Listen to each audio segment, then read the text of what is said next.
Welcome to The Trader, a Traitors podcast. I'm Matthew, a writer and 100% Traitors superfan working in TV development. And The Trader features deep dives into every episode of English-speaking versions of The Traitors, as well as interviews with contestants and bonus extra episodes sometimes. This season of the podcast is dedicated to The Traitors US Season 3. We've reached the finale. It's here. And of course, to help me recap everything that went down in the season finale, it would be really weird if I had someone else other than David Bloomberg. David, how you doing? Hello. Good. How are you? I'm good. It's been a busy couple of days. Yeah. Finale reunion episode, which we'll get to. Trying to watch it as soon as possible without any spoilers. So here in the UK, woke up on Friday morning and it was the first thing I did before I even went to work. I just didn't want anything spoiled. So Yeah, I had to jump on since I do live posting on Blue Sky. I had to jump on, like, refresh, because it doesn't come on at a set time in the US. yeah. It You mentioned says, this. it says it comes on at a set time, but it comes on about a half hour earlier. Hmm. And so it's like, keep refreshing. And this time I was like a minute behind.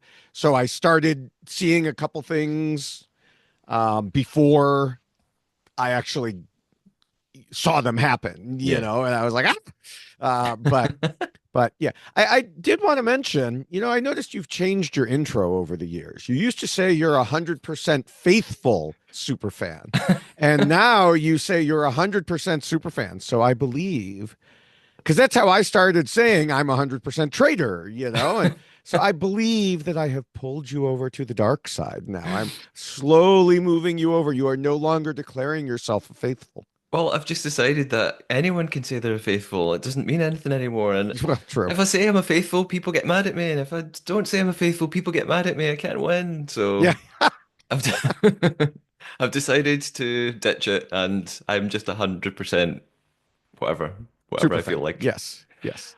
Now, Well, yeah, in yeah. case anyone doesn't know me and you just happen to be tuning into the finale because you saw it, I've been covering reality TV for over 24 years. Anywhere that anyone will listen to me or watch me or read what I have to say. So yeah, and I've been here for this whole season. So and generally, I can't think of any. I think I do every finale episode with you as Yeah. well.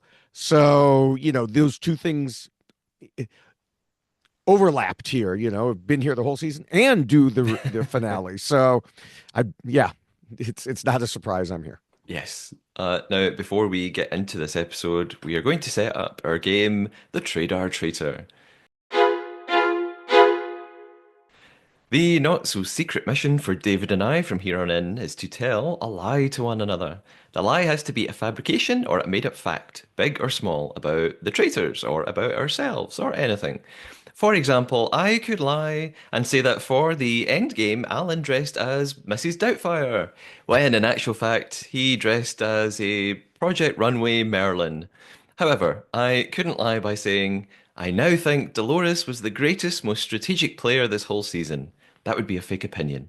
So, we're looking for fake facts in our game rather than fake thoughts and feelings.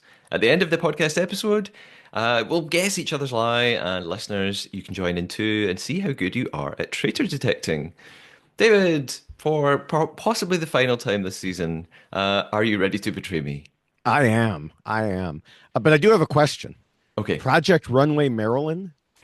Merlin, as in Merlin the Wizard, Oh, Merlin. Merlin. It's Okay. it's the accent. I It's the I thought it Alan was Cumming Marilyn Monroe that you were saying there or something. And I was like, huh? Merlin. Yes. Okay. I couldn't figure out what he was doing with his hair. It looked like he had just woken up and he had bedhead. Yeah, but yeah, it was a bit strange too. We've also had him in a weird pigtail this season, so I Yeah. just sort of given up questioning it anymore. Okay, our game begins now. I'm going to cheers to this episode in my traitor's glass. I've used this on the UK season, but American listeners and viewers, here's my straight from the castle. You will Yeah. recognize this. I don't know if we have any catch-up thoughts on the previous episode. I just have one correction to make. I have to apologize. Several listeners have let me know that I made a big mistake. Some people thought it was my lie in our game last time. I was talking about a new show that's on its way to Netflix, and I called it the wrong name. I was calling it Secret Millionaire. It's actually, I think, called The $1 Million Secret. So it wasn't a Mm, lie. It was me making a mistake. Yeah, quite a few people saying, "Hey, that show doesn't exist. You got it wrong. You've lied to us." So correction, in case you're looking out for that show. It's I don't know when it's going to debut, but it's on its. yeah. There's a trailer for it, so. It's on Well, its way that's to like when Netflix. I told you that an admiral had called Data by the wrong name, and Yes. a fellow Star Trek Next Generation fan said, "Oh, I thought that was your lie because it wasn't an admiral; it was Dr. Pulaski." And I'm like, "Oh yeah," and I just assumed it was as I call them due to the Mission Log podcast, a badmiral. Um, and no, it was Dr. Pulaski. It wasn't a lie. I just misremembered who it was. So Yes, I spotted that interaction on YouTube. So see, yeah, listen, if you head to YouTube, you can like tell David and I about all the things that we're wrong about. It's great fun. we're not going to be wrong about anything this time, though. No, no, no, of course not. No. That's all in the past. Okay, here we go. Episode 11, the finale of US Season 3.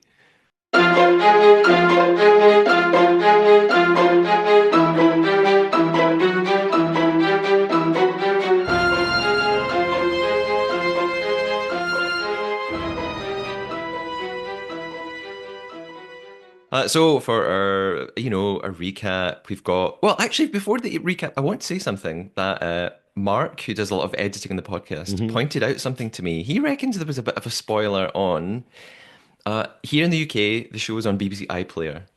And, it's like our version of Peacock, I guess. And the little summary for the episode kind of has a spoiler in it before you even watch it. It says, and I don't know if it's the same summary maybe they just use everywhere. It says, it's the final day, with the ultimate betrayal ringing in their ears, a big announcement at breakfast, and a Ah, hair-raising, and on it goes.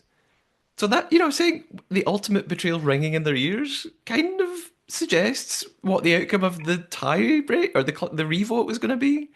I didn't notice it, but yes, Mark, who edits, sent me a message saying, "Hey, in case you've not watched it, don't read the little summary below the episode." So that seems like a foolish mistake. yeah, and they do different places do that. We always used to when it happened on Survivor, we would blame the CBS intern, it seems like they think, oh, if we don't use a name, then it's not a spoiler, and it's like, yeah, it still is. It still is. Yeah, yeah, a little bit annoying if that ruined it for anyone. Yeah. So we start, yeah, with our end of season montage of all the dramatic moments, mostly focusing on the traitors versus traitors, Bob versus Rob, Danielle versus Carolyn, Danielle having her round table on the floor meltdown, and a reminder that Alan will be revealing the power of the seer after the round table that we're Yeah, still we in the middle definitely of.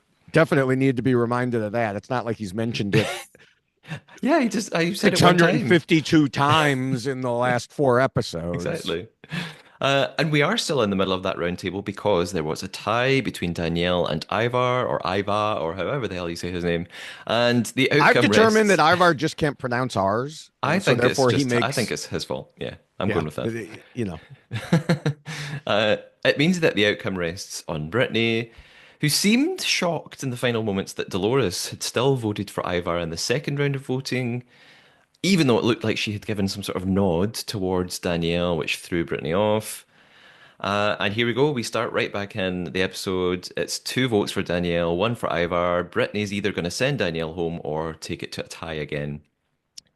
Right before she turns over the slate and reveals, I kind of actually sensed what, last time on the podcast, you and I were like, she's going to vote for Mhm. Ivar. She's never going to vote for Danielle. But I had a moment here where I thought, wait a minute. Mainly because of what a few people suggested online. Last time you and I were saying, hey, the next episode is going to be really long. They've got an awful lot to fit in. So some people did suggest, yeah, it's probably not going to be that long because Brittany will just vote for Danielle and she'll leave immediately. So it's not going to take that long to. They're not going to redo it. They're not going to do some Mhm. draw. Alan doesn't have to explain what happens now. So part of that made me think, oh yeah, maybe there is no extra tie on the way. And I've also just been thinking over the past week why Brittany might vote out Danielle, and actually, this may or not be this may be my lie, it may not be my lie. I on YouTube on one of the comments from Stephen, who listens to the podcast all the time. Stephen has been on the podcast. Stephen said something about his predictions for the end, and I changed my prediction. David, last time on the podcast, I said Danielle and Brittany are going to win together.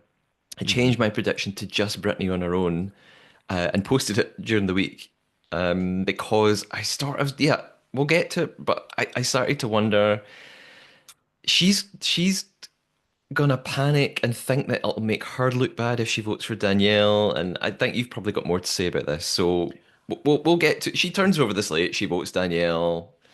Yeah, Danielle is shocked. yeah, and so was I. I mean, my exact words that I typed at the time were "holy shit" in all caps. I did not think this was remotely possible. It makes no sense. We talked about why it would make no sense for her to do this, and in retrospect, it makes less sense to do this. Um, and and that's why you said you changed your prediction to just Brittany. When I was talking last week, my whole thing was it could never just be Brittany Hmm. because either it was Danielle and Brittany together, or Or neither. it was, or neither of them. The outcome hinged on this vote, and she went the wrong way. And then on top of it, she made things worse because when she turned over her slate, she said, "Well, I didn't think my vote would save you."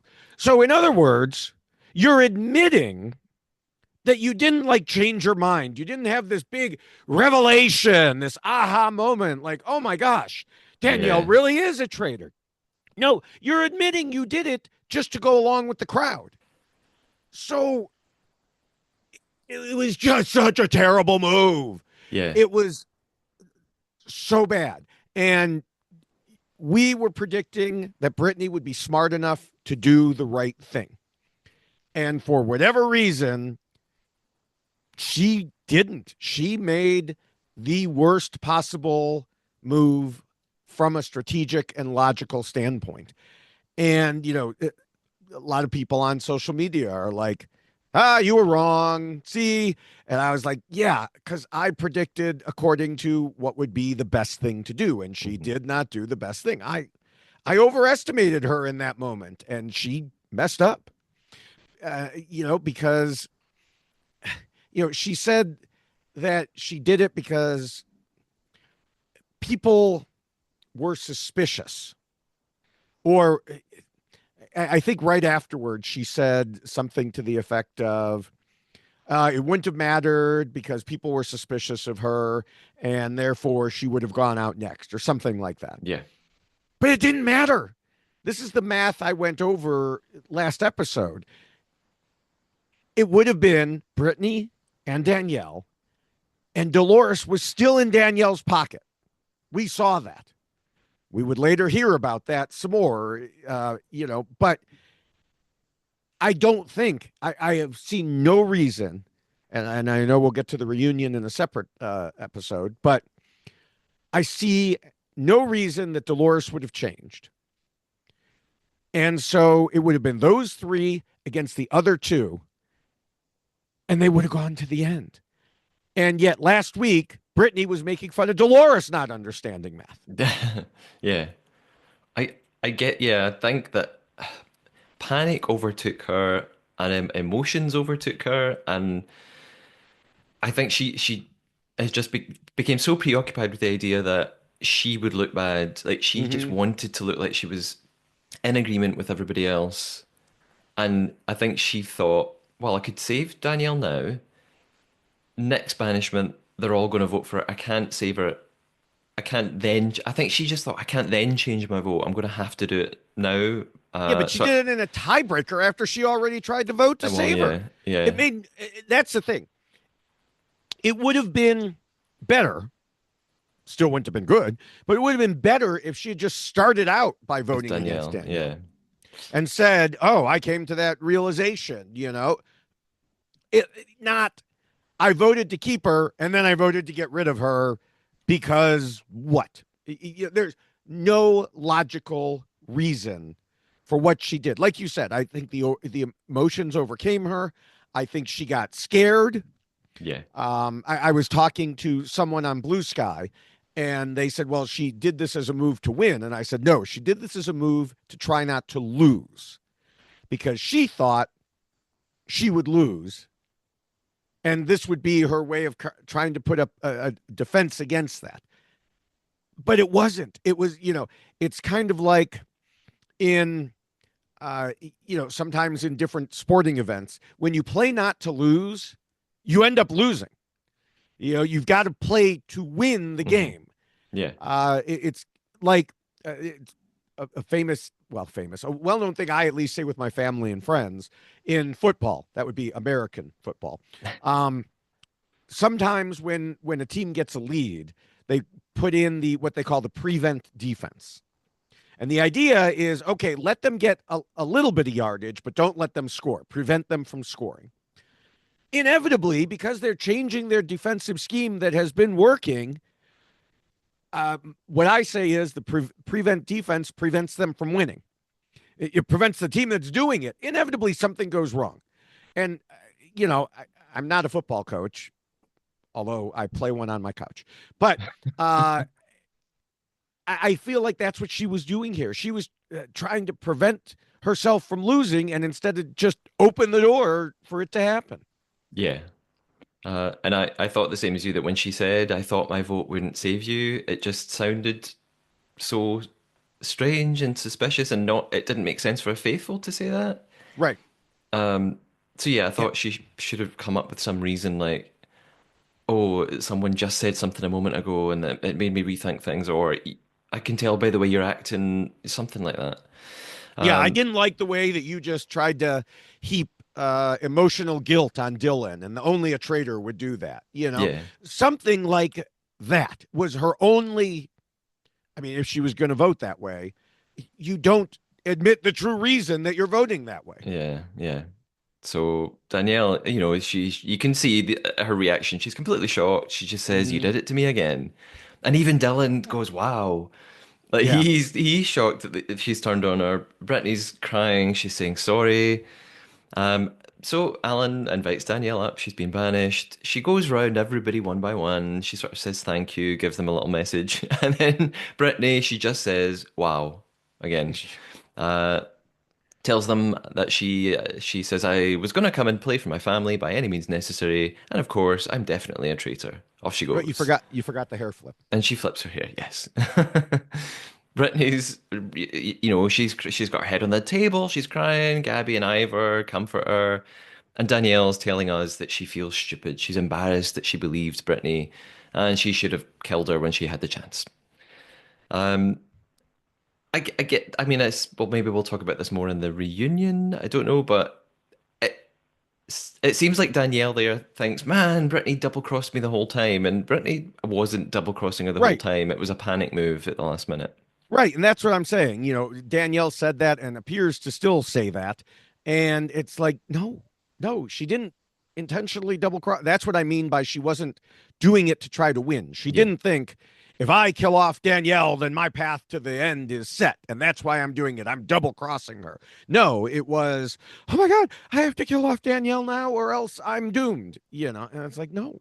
yeah, So, and that's is exactly what Brittany says in her next interview clip. I wanted to win with Danielle, but people were way too suspicious of mhm. her. Even if she made it through tonight, it was going to be the next night. Okay, that's what I was talking about when I said that it didn't matter if people were suspicious of her because you would have had the mathematical advantage thanks to Dolores. Yeah, yeah. So Alan tells them that again, there's no more murder, no more banishment reveals, and he is now going to announce who has won the power of the seer, and it is Brittany. Mhm. I mean, the very cynical part, I know some people are going to say it's rigged, it's fixed, there's no way did she get it, but we'll never know. She leaves immediately with Alan. He goes off with her and he takes her to the bookcase in the bar. It's not quite as fun a reveal when we already know that the bookcase is the secret door. I wish Yeah, they had kept it yeah. until now. So, and they go to decide who she's going to choose. The others sort of debrief in the billiards room. They talk about the seer. Dolores is saying, Danielle needs give her the Emmy. I told her she should have an Oscar, but the way she was convulsing on the floor, and she says I'm ashamed of myself. I guess I can't underestimate people. So it's I, taken her to the last episode. yeah, again, though, if Danielle had stayed, Dolores still would have been in her pocket. Yeah, This yeah, just proves it, that she still believed in her right up till the last minute. yeah. Dylan then is he's talking about he says this I watched the finale twice and I was Hmm. really surprised. Maybe I'm naive and I'm not thinking right, but Dylan immediately says if Brittany's a traitor, she's going to say whoever she calls in is a traitor. And I thought, why? Well, I don't know why that was Dylan's logical first Well, I think conclusion. that's first level thinking, and that's what I was saying at the time is will Brittany be honest and put someone forward as a faithful to gain trust or try to frame someone as a traitor? Hmm. It is far better to do what she ended up doing. Yeah, Spoiler, to say that. But I could see some people thinking, "Oh, I'm going to frame them." However, she saw, and she talks about it later. She saw what would happen yeah. if she did that. That it would just mean both of them would come under suspicion, and they'd both end up getting voted out. Not that we've ever seen anything like that happen. But it's so I do think Dylan was kind of at first level thinking, and Brittany was at the second level thinking here. Dylan eventually got around Yeah, yeah. to it, but his initial thought was, and I do think that that is an initial thought. So they must have caught him right away. Like, oh, if she's a traitor, she's going to try to frame someone else. And then you spend some time thinking about it some more and go, but would that work? And of course, Yeah. we, for other reasons, have been thinking about this for, I don't know, over a month now. So, he didn't have that advantage. I guess, yeah. Yeah. I mean, and my immediate reaction was, oh, if I was Brittany right now, yeah, I would do what she did. I would just pick Right. Gabby or someone and come back and say, oh, she's faithful, guys. Mm-hmm. Everything's great. Dylan also picks up on Danielle's exit and how she didn't really say anything nice to Brittany. And this just sort of reminded me of this ongoing issue with the traitors in general and Mm-hmm. what happens when a traitor gets banished. That's just really difficult to avoid in a game that involves human beings that you can only do a banishment once. You can't retake. You can't ask the players to redo some Right. once they've revealed and done their speech, it's done. You can't fake it. So I'm not saying that Danielle broke the rules. I don't even think she didn't even bend the rules, but Right. she she gave them a clue that what she said led them a little bit further to being suspicious of Brittany, and that's just sort of always going to be a risk, you know. Yeah, but also, I mean, in Brittany's case, she could have just said no. She felt betrayed. It wasn't, Yeah, I guess. but And I guess she tries to later right. spin it on Dylan and say, well, there was something strange about the way she spoke to you too. Yeah. We've got Brittany and Alan then, and Alan reminds her it's up to her to do what she wants with the information she finds out. She doesn't take any evidence back tomorrow morning. She can tell people what she wants. It's her word against the person that she invites. And Brittany in her interview is saying, yes, as a traitor, you're either going to question a faithful and tell everyone, or you can pretend to expose them as a traitor Mm-hmm. wrongfully. That'll probably get them banished. And I thought, surely Brittany's not going to do that. We also get voiceover of her talking about her experience in these shows, and she thinks she's got a pretty good social game. So Alan comes back to the others. Brittany's obviously made her decision, and he reveals that Brittany has chosen. And we cut to Brittany sitting waiting. Gabby walks in. Mm-hmm. They start off having a little joke about being on a date. They reflect on the round table. Danielle just leaving. Brittany says it was awful. And she says, I tried to save her the first time, but I couldn't do it a second time. And Gabby is saying to us in her interview, if Brittany's a traitor, she's thinking along the same lines. She's like, if she's a traitor, she could frame me as a traitor. If that happens, I'm done for. Yes. Yeah. And um, Brittany's then saying to Gabby, she doesn't know if there are any traitors left. And this is this. thing that happens throughout the episode. Dylan says it a few times later. You know, they're saying things like, we might be all faithful. Hmm. I'm pretty sure there's a traitor. And I sort of thought, surely can figure out there's always going to be a traitor left at this point. I can't imagine a world where the show makers are going to force them into a banishment when they're all faithful. I think they'll always manufacture the game in a way that there's ultimatums and there's always going to be someone left in the final episode. So it just surprised me that they were even Yeah. questioning maybe there's not a traitor and we're going to just have to banish anyway. Like, I don't think that will ever happen. Well, and the interesting thing is Ivar is the closest one to being right throughout the whole episode. And then I saw an interview with him where he said, I've never seen the show before. I don't know who any of these people are. I don't know. So he understood the game mechanic better than the people who have watched the show. Yeah. I'm I'm sort of not surprised that he Yeah, me neither. hasn't watched it. And we'll share our thoughts on the winners at the Yeah. end. Brittany opens the envelope. Obviously, it says faithful. And she's saying, Hmm. thank God, I'm so happy. And Gabby goes, same. We cut back to Dylan, and he's saying, if they come back and can't claim that Gabby's a faithful, then, we've still got a problem. We still need to figure things out. And if she comes back, says Gabby's a traitor, Hmm. we can't trust either of them. Brittany's telling us again, she's got a plan. She's sussed it out. She's going to have to use all of her skills to make it to the end. Um, I'm going to move straight to breakfast unless you have any other thoughts on the seer and their meeting. No, I think that that was about it. There was one thing after Dolores said she was surprised, which yeah, ooh. Dylan said if I were a little more gullible, I'd have gone with her to the end. And I'm like, so if you were more like Dolores. Yeah, Um, but yeah, otherwise you know, we have breakfast. yeah. Of course, there's no murders, so it's just sort of a series of voiceovers and interviews as everybody arrives. Hmm. Dylan's really happy to have made it to the end. He's focused his energy on making genuine relationships, and he thinks that's why he's still in the game. I think so too.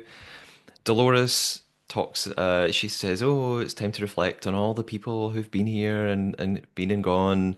And she says sometimes she's had to write down names of people she's close to and get it wrong most of the time. I Ivars talks about being shy. He says he's become more confident. Now he's thinking maybe he could actually make it to the end, and he Oh, completely trusts Dylan. by the way, when she says that, she says, I've had to write down the names of people I'm close to. The camera goes to a shot of Danielle's portrait with an X through it.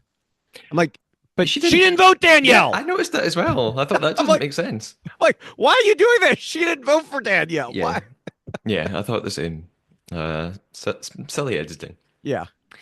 Uh, Dylan, we've got a bit of him, I think, reiterating his thoughts about getting rid of both Gabby and Brittany. That would be he kind of wants that to happen. He's like, actually, Hmm. that would make the decision easier for us.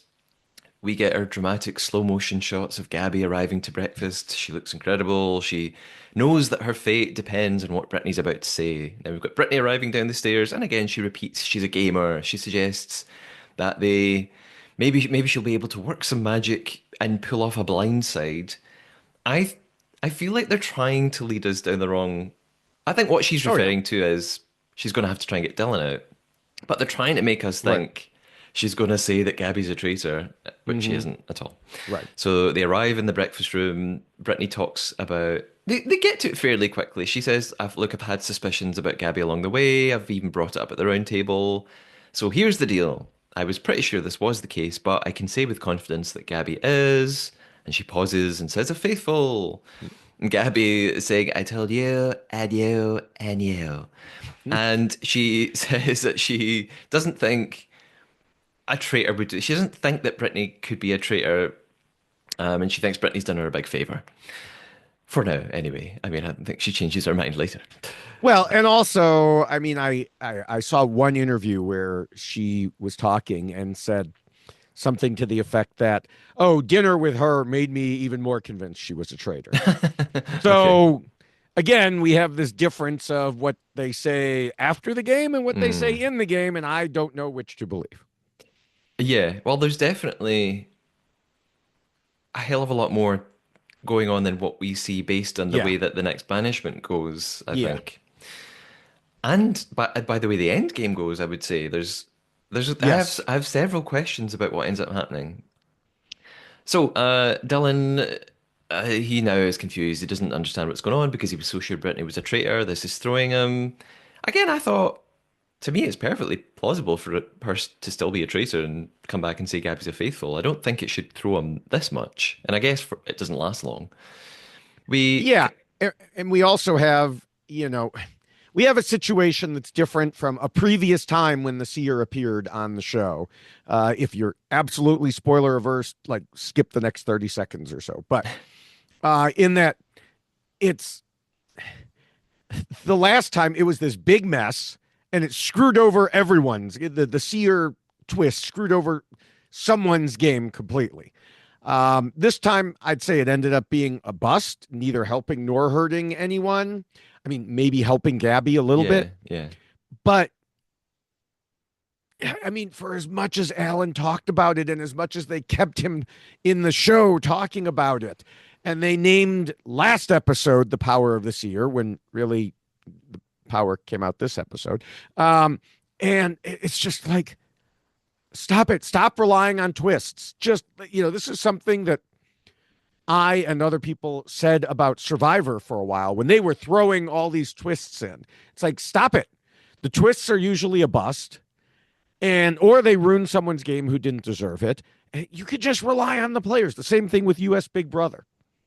It's pretty well known, I would say, among the dedicated fan community that whenever US Big Brother throws in a twist, they want the gameplay to change up and be more, bigger. But instead, it makes everyone more conservative. It brings them into their alliances because they don't know what's going to happen with the twist, so they worry about it.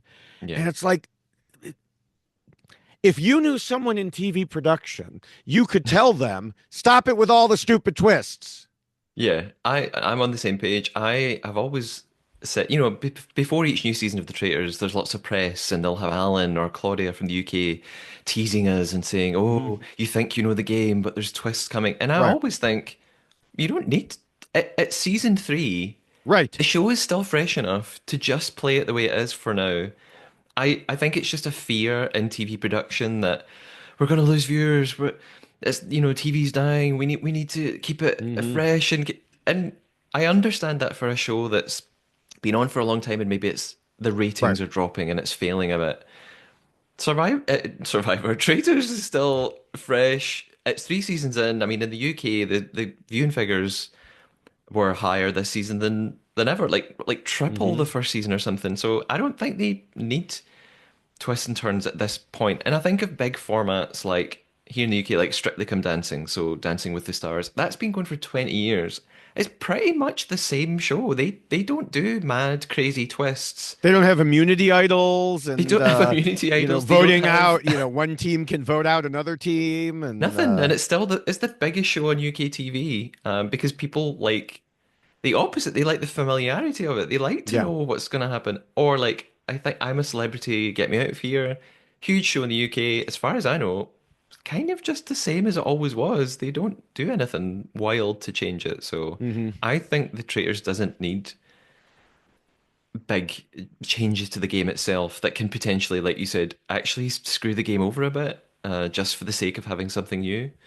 Yeah, and now what you have is you had however many episodes. I guess when I estimated 30 seconds, I way underestimated that for, but I guess we're back talking to this season anyway. So, um, you had Alan talking about it for at least 3 episodes, Yeah, hinting at it. Oh, it's going to be this big thing. It's going to be this big thing, and it being a bust.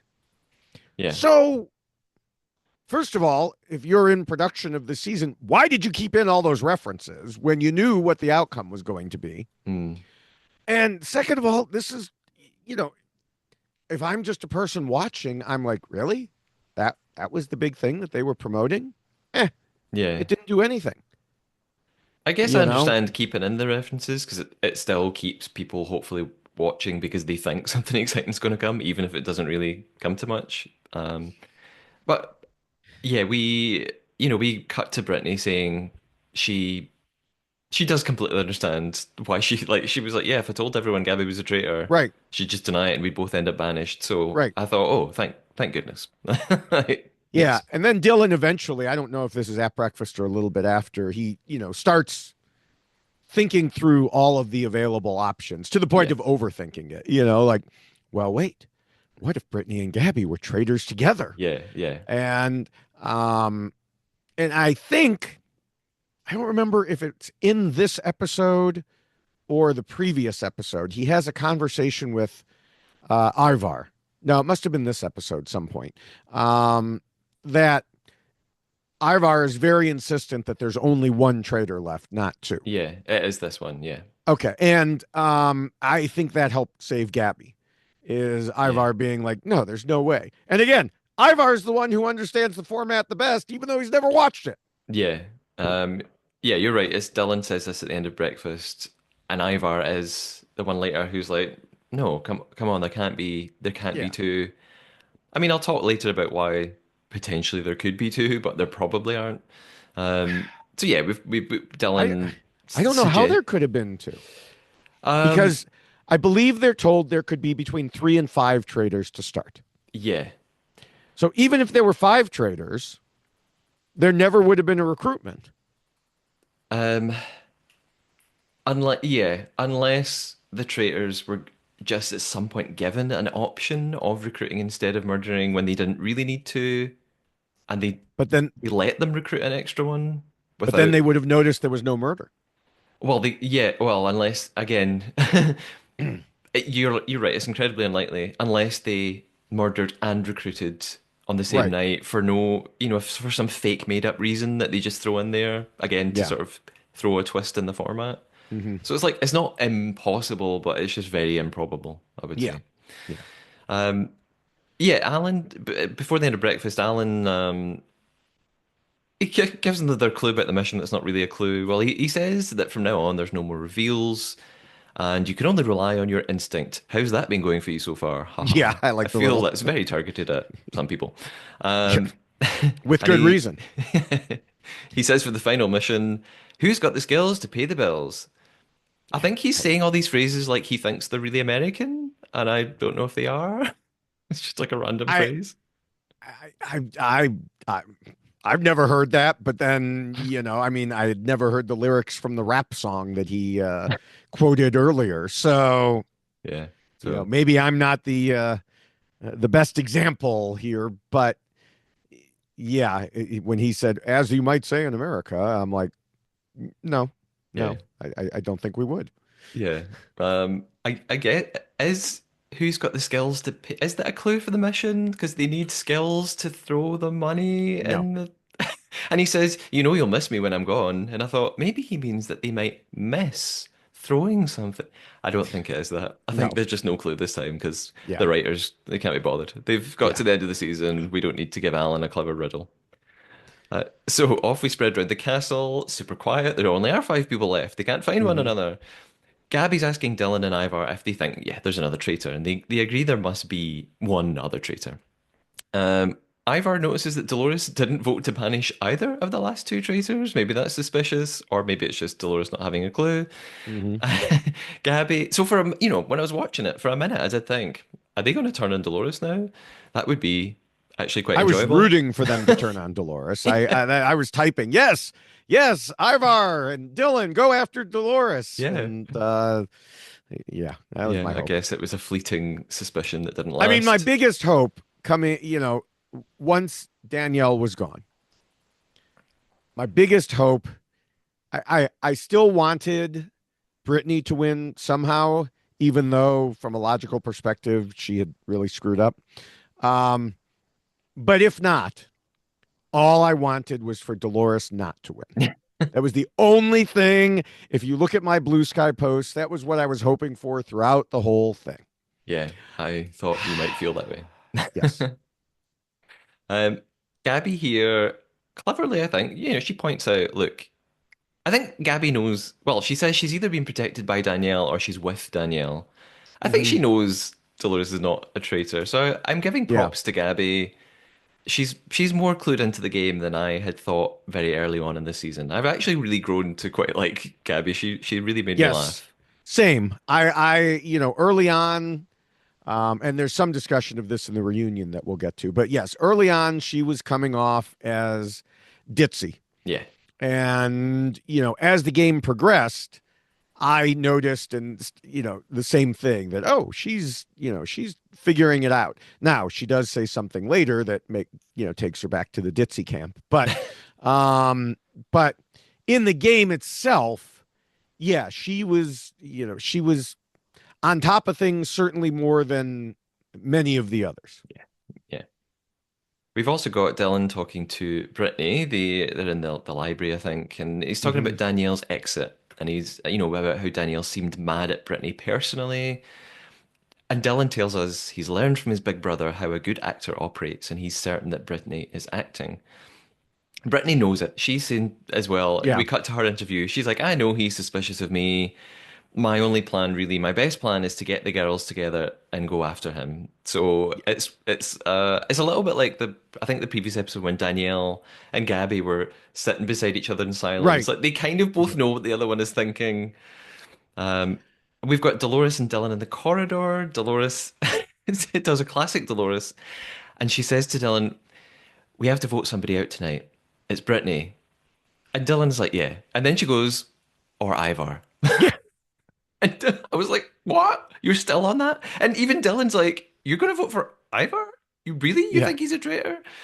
They head to the bar. Ivar comes in, and he even jokes with Dolores, and he's saying, "Hey, you're not going to vote for me, are you?" And she just sort of uncomfortably laughs, providing no actual answer as far as we see. Yeah. And then she's like, when they try to pin her down, she's like, I don't really know who is a traitor right now. And I'm like, right now? You you didn't even know you're playing the traitors, let alone who a traitor is. Oh Yeah, Lord. Dylan Um, is. Dylan's also worried at this moment because Ivar and Dolores, like Dolores says, I've not really, like, I don't know Ivar as well as you do. I've not spent time with him. So Dylan's realizing, well, this is a problem because I need you two on side to get rid of Brittany. And you two don't trust one another. So he knows that Dolores could still just go off and yeah. vote for Ivar and kind of ruin things. Meanwhile, Gabby and Brittany are talking. Gabby's saying, thanks for not trying to frame me. Um, and I'll come back to it comes up again later. I think Brittany's reaction to this is not quite right. So I'll come back to it next time she says it, but I think it's at the round table actually. And Brittany's saying she's starting her campaign against Dylan. She's saying, "Hey, he's acting weird today," and she says, "I'm not saying that he's a traitor. I'm really not, but she is. I just feel Yes. like, I don't know." So she's trying not to go in At this too point, just hard, say it. but Just say it. Yeah. yeah.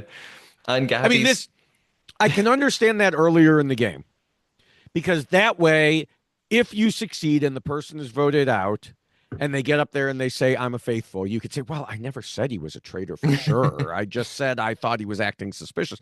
He's not going, if she succeeds here, he's not going to reveal yeah, anything. that's true.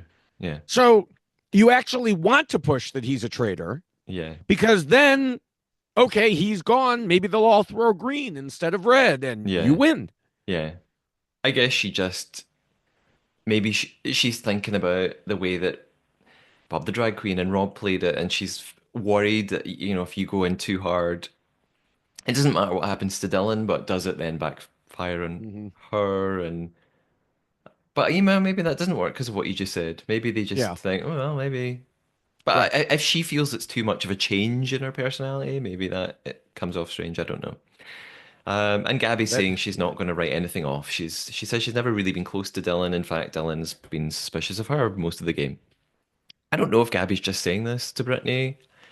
At this point, watching it for the first time, I thought, oh, maybe they are going to turn on Dylan. The women, they're going to Mm-hmm. come together. And then when I see how it all plays out, I sort of wonder, were they all just going to vote for Brittany all along and it was kind of a foregone conclusion? I think maybe. I suspect so. Yeah. Or Other than they all just Dolores. have I such a think good relationship. Dolores needed convincing, I Yeah, think, yeah, probably. It's time for the mission. Alan tells them that there is $25,000 available and a collection of classic cars are waiting for them at a nearby estate. They'll follow clues, they'll do a treasure hunt, essentially. Um, the first clue, he gives them their scroll. It says, I am the official animal of this nation, impossible to hunt in any location. So, like a good Scot, I knew the answer was a unicorn.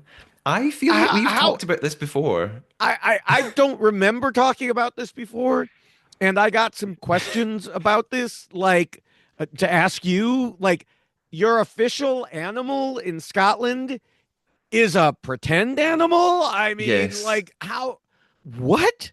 Yeah, it's true. Our official animal is a unicorn, and I'm so sure we talked about this on like a previous season of. It must have come up in the UK one or something, and I remember having to explain this. Well, I don't really have an explanation, but it was like on my school blazer, part of the school crest or whatever was a unicorn. I don't know why. It is weird, but it's fun. I think Scottish people are quite sort of proud of the fact that we have an imaginary animal as our national creature. So I don't know what the story is behind it, but it's a thing.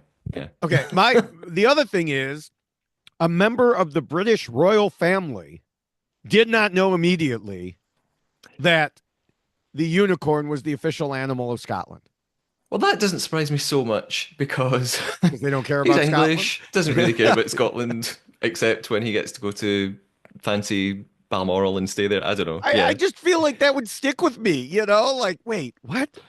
Yeah, I But think I think a lot of people just don't know it, but it is true for whatever reason. I should have researched. I'll research it for the reunion if I have time. So, um, it's the Unicorn Woods is the answer. On the way, Dylan suggests his theory to Ivor that maybe Gabby and Brittany are both traitors. And again, I wondered if they were including that because they were going to banish both of them. They find a map, they run to a courtyard, they solve a clue, bust open the lock, and Gabby has this line that I saw it on social media already. It's been clipped, where she says she's amazed at Brittany's math in her head. She says mhm. 23 by 4. Oh, no, that's not Gabby's voice. 23 by 4. I guess Brittany just knows her periodic table. And Yes. so And this is exactly what I'm saying about going back into ditz mode because the famous multiplication periodic table. yeah, I mean, she worked so hard to show she had game smarts, and then she says this, and it's so I posted this on Blue Sky at the time. I had a couple of Gabby defenders. There are a lot of I Gabby defenders out there. I'm going to defend Gabby. Uh, So saying she was obviously joking, you idiot. She was a nurse during COVID. She's smart. And I'm like, okay, I don't know what one has to do with the other, but it's like, was she joking? I don't know how you can read her mind to know that, but let's just say for a moment that she was joking. If I were her, that is not a joke I would make, knowing that I have worked all season long to show that I'm smart, not a ditz. And then in the finale, I make a ditz joke. No, so I, I don't know. It didn't come off as a joke to me. Maybe it was. Someone thought it was funny. I don't know, but like I said, she said it there and didn't later say it was a joke. So to assume it was a joke, I think is just something that someone a defender, a stan would do. okay, well, I'm a Gabby stan. I Well, just assumed I think she's cultivated a persona of being a bit silly and ditzy, and that's her brand. Perhaps I don't know because I don't know Gabby outside of the show, so right, same I here. did just assume no one would really. She's trying to make a viral like she knows how to work the camera, so she knows to say Yeah, silly thing. I don't know. Maybe I'm wrong, yeah, but and maybe I yeah. assumed it I was a mean, little funny. I presumed that Brittany would make the proper logical strategic move at the beginning of this episode, and she didn't. So Okay. maybe it's the same thing. I presume that someone who's trying to prove they're not a ditz wouldn't make a ditz joke. Yeah, Yeah, maybe I'm wrong. maybe. So We should, if I manage to get Gabby on the podcast, I'll ask her. yes. So And you they, could do, I think you should do the whole interview in your Gabby I voice if you will, do that. absolutely. Uh, so they find the money, they get in the cars, they zoom back to the castle. I thought, oh, at first I thought, oh, this mission was usually the finale is quite epic and big scale. Oh, this was kind of just like follow some Well, clues and get in some cars. and Not remember that I realizing, had told you there was a helicopter oh, in the you preview. did, of course. You said it was in the preview. Yeah. I'd forgot. So I for a moment thought, oh, they've really cut back Hmm. here. Maybe the helicopter broke. Maybe someone has a serious phobia of helicopters and they just couldn't do it. I don't know. But no, it's on its way. We've got Dolores saying, I feel like this mission will be the last time we're all looking at each other as friends. There's a storm coming. Um, sure, yeah. Don't know what to say. Just thought I'd include that. They bring the money back to Alan, and he says, there's one thing I forgot to mention. Silly me. Cue the helicopter. Hmm. How did they not hear or see that? Like, I think it surely it takes a was, minute to warm up, right? well, I think it was like, there, I forgot to mention one thing. And then the director says, and pause. Yeah. And they all stand there while the helicopter comes in. And then they, okay, go. And then they Yeah. get their Act reactions. surprised, yeah. Oh, it's not the first time in this episode. I think there's some fake reacting to something. I'll get to it. Uh, so yeah, it swoops around. It's like a Bond movie, very epic. It's Hmm. exciting.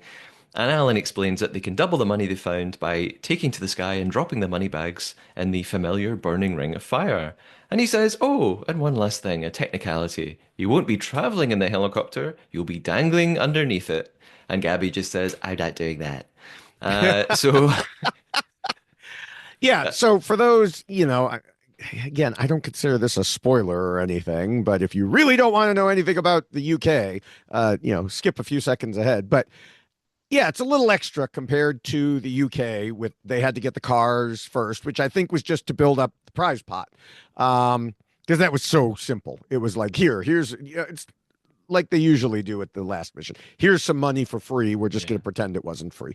Um, but also, unlike the UK, they all get to go up. They don't have someone on the ground telling them Mhm. when to drop, which we talked about was kind of silly anyway, because by the time they tell them to drop, it's too late because they Yeah. weren't anticipating properly.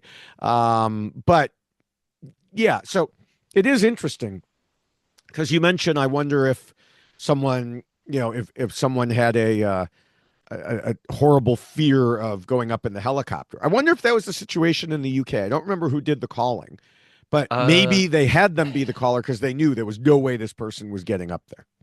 Possibly, although from my memory, they left it up to them to decide, and it felt quite natural who they ended up picking, Mm. but maybe there's something in that, Yeah. yeah. So Brittany and Dolores pair up. I mean, there's not. I'm going to sort of rush through this. They get two Yes. out of four in the ring, and Dolores comes back saying that they bonded up there. I wondered if this was like a little bit foreshadowing her and Brittany getting close. Does that mean that Hmm. Dolores isn't going to betray her or vote for her? Ivar does it alone. He gets one of his bags in, and Alan gives a great line, something I never thought I'd see: a member of the royal family flinging bags of gold into a ring of fire. Gabby and Dylan are last. They also get two out of the four bags, and they also sort of bond in the air. And Gabby's saying like, "Don't tell anyone that I quite enjoyed being with him." Yeah. Brittany is then talking to us, and you said she's known for being really funny in the talking heads Hmm. bits. She says Dylan and Gabby are like Barbie and Ken. I need Gabby to like me better than Ken, otherwise I'm super effed. And I think she's Yes. right. Yes. And then they get. So, what do you remember what I predicted the prize pool would hit last week? Uh, no, did you say it would go over 200,000? I Yeah. did. And lo and behold, it is $204,300. Yeah, So, yeah, yeah, I mean, it's just like we were talking about on UK. The prize pool always comes in around the same. yeah, They're going to make it that way. yeah, of I mean, course. yeah, sure. If everyone had missed, then it wouldn't have been. But, they have a pretty good idea of what's going to happen. And I'm pretty sure that if everyone had missed, they would have given them all another shot at it Yeah. to Okay. get That some was the in. practice round. Let's do the, yeah. That's like Exactly. on Survivor. There was the most recent episode. There was a situation where they had to choose who would go on a journey where they could get an advantage.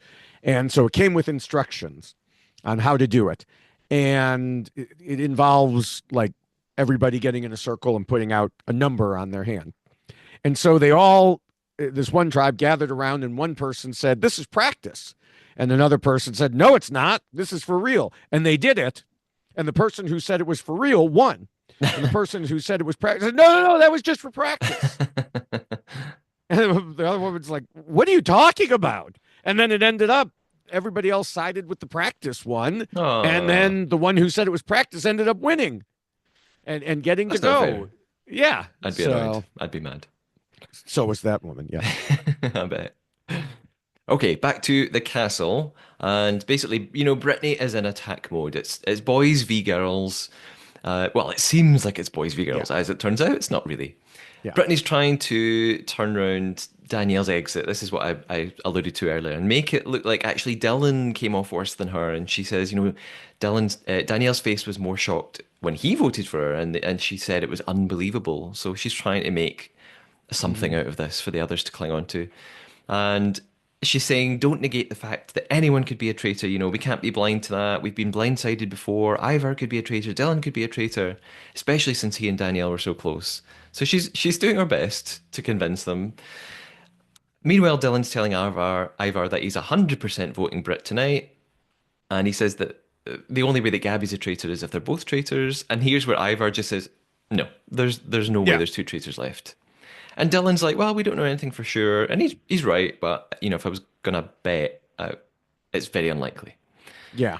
Although I mean, I reckon we'll get there, but I reckon my paranoia would take over me at Endgame. Like, if I had a doubt about someone, I don't know. I think I'd just vote and vote and vote till they were gone. Well, and that's eventually what, Brittany tries to convince Dolores saying, "Oh, Yeah.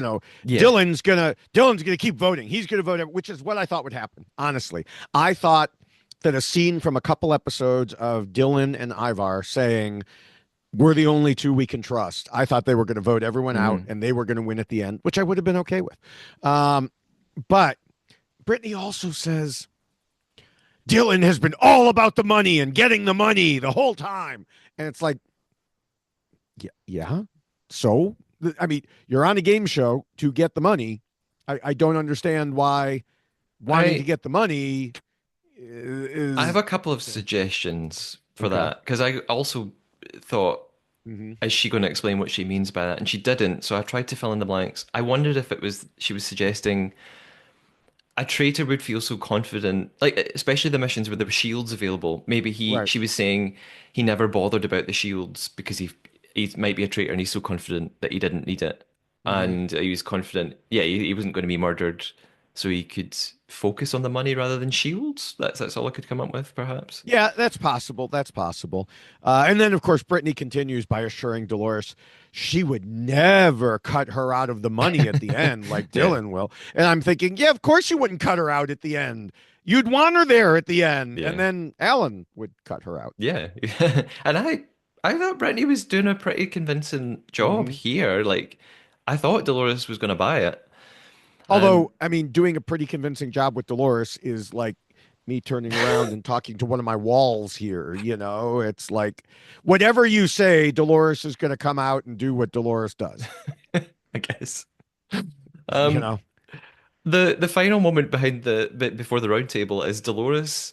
If you don't want to hear some swearing, then I'm not bleeping this, so fast forward. Dolores then goes to Dylan and she just is like, you better not fucking vote me. If you're a traitor, I will fucking kill you. Like, Jesus, Dolores. And he's okay, just now, a bit bemused yeah, by it all, and he's like, yeah. I'm not a traitor. So I was just the one interview that I saw of three of the finalists. Um, Ivar was saying that iPlayer censors the F word. It was censored, yeah. Okay, because it's live here. Yeah, It I is, just filled it in, but yeah. But I'm saying it's live here. It doesn't bleep it yeah. here. So I was surprised to read that. He didn't realize that until at the reunion. I guess they were talking about something, but um, which is interesting to me because I think it's we found out in the Canadian version when we watched because sometimes we saw the version that appeared on TV and sometimes we saw the longer version that appeared on what essentially their version of iPlayer. Hmm. And sometimes they'd bleep and sometimes they wouldn't. And sometimes they would bleep some and not the other. Like there was a limit. Like you could drop two F bombs, but not three, Yeah. or something like that. So I've always thought British television is much freer about that sort of thing. I mean, I grew up watching Monty Python. Yeah. And while they didn't, exactly drop F bombs on Monty Python, they had a lot of nudity and a lot more of that type of thing than there's any way we would have gotten on US TV, especially in those days. Yeah, I think British TV is a lot more free in terms of swearing when it's sort of like broadcast TV, when it's live TV. You know, Mm-hmm. if it's after 9 p.m., you can kind of say whatever you want. I wonder if they've just made a call with this because it's I didn't watch it. It does air live here on BBC Three, but mo most people just watch it on BBC iPlayer and choose when they want to watch it. I think Traitors has quite a sort of family demographic here. A lot of people, I don't know about the US one, but the UK version, a lot of families watch it together. People watch with teenagers and kids that they love it as well. So I think maybe the BBC are just like, maybe we should just bleep this swearing because actually younger people are watching the show. That's my guess. Yeah. Yeah. I did want to mention one thing before we get to the roundtable. Did you notice? I think Gabby ran out of outfits because the one she's wearing in most of her confessionals this episode is, at least from the top up that we see, the one she wore last episode where she couldn't move her arms. Oh yeah, yeah, So yeah. it's either she ran out of stuff to wear and was like, oh crap, I got to put this back on. Or all her confessionals were actually from the night before, even though they're being portrayed as Yeah, being from now. I think it's the latter. I reckon they've taken those shots from previous days. I can't imagine Gabby would be so unprepared to not bring an outfit for every day and would wear that. Of all the outfits she could wear twice, the one that she couldn't move her arms in. Yeah. So yeah, I think it's we're seeing confessionals taken from different days and they're Yeah. tricking us a little bit. At Roundtable then, it feels like going in, it's pretty clear it's going to be Dylan versus Brittany. And it's just a case of who Dolores and Gabby are going to side Mm. with. We know that Ivar and Dylan are really close. Yeah. He's going to vote for Brittany. They all arrive yet looking very fabulous in their best outfits. They're obviously told, bring finale outfits. You're going to want to bring something really special for that in Right. case you're here at the last Right. episode. Alan reminds them of, the basic rules of the game. If any traitors are left at the end, they will take all the money and hands over the discussion. Gabby begins, and she barely says anything before Brittany chimes in. She's a faithful, ha ha ha. Aren't we best pals? And everything's great. And this is what I said I was going to come back to actually. Gabby thanks Brittany, and she says, I wouldn't be here without you. I appreciate you not using it against me. And Brittany says, Oh, I didn't have it in me to put up some crazy act. And I thought, why would you if you were a faithful?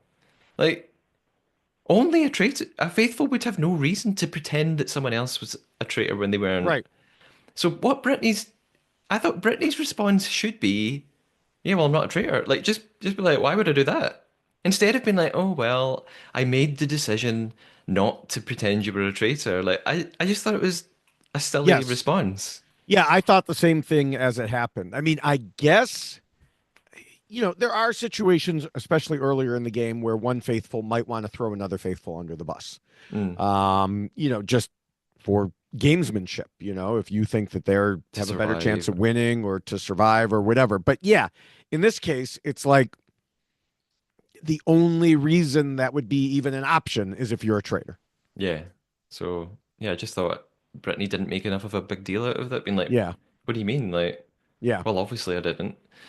Um, so yeah, Ivar then suddenly targets Dolores, which I didn't expect. He says, to be frank, I've had a number of suspicions that you might be a traitor. Hmm.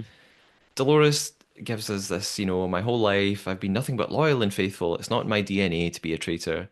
And then she says, I don't know why I'm surprised anymore, because she said many things like this before. Yeah. She says to Ivor, I don't have enough on you, but I've been voting for you this whole time. And then she says, Right. but you're on my list.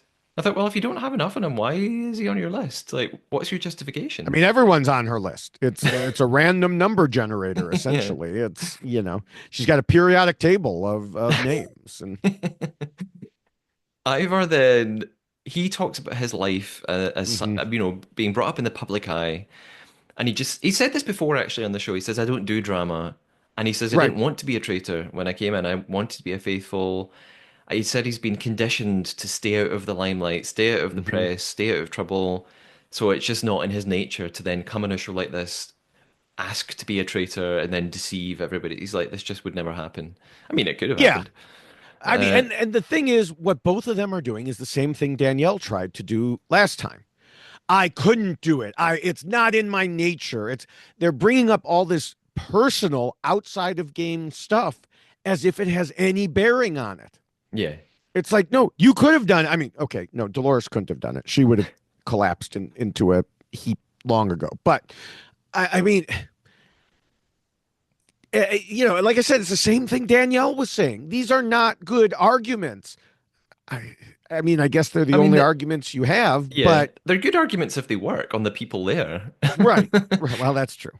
So I guess if you know you can emotionally hmm persuade people, then do it. But Right. yes, I understand. I agree that anyone could say that. Whether a traitor I could mean, say that quite easily. it's the reverse of he's a doctor, he's smart, therefore Mm. he would make a good trader, therefore he must be one. Yeah, exactly. Or as Gabby, said in a previous episode, the whole, I think it was last episode, the Mm. whole, well, she's the Bambi, she's the cute girl next door, therefore she would make a great trader. And it's like, no, you can argue anything, literally any reason. Mm. It could be turned around on Ivar and Dolores. Well, because no one would suspect you for the reasons you just gave, you would make a great trader. Yeah. Dylan then basically starts the main attack and he comes for Brittany.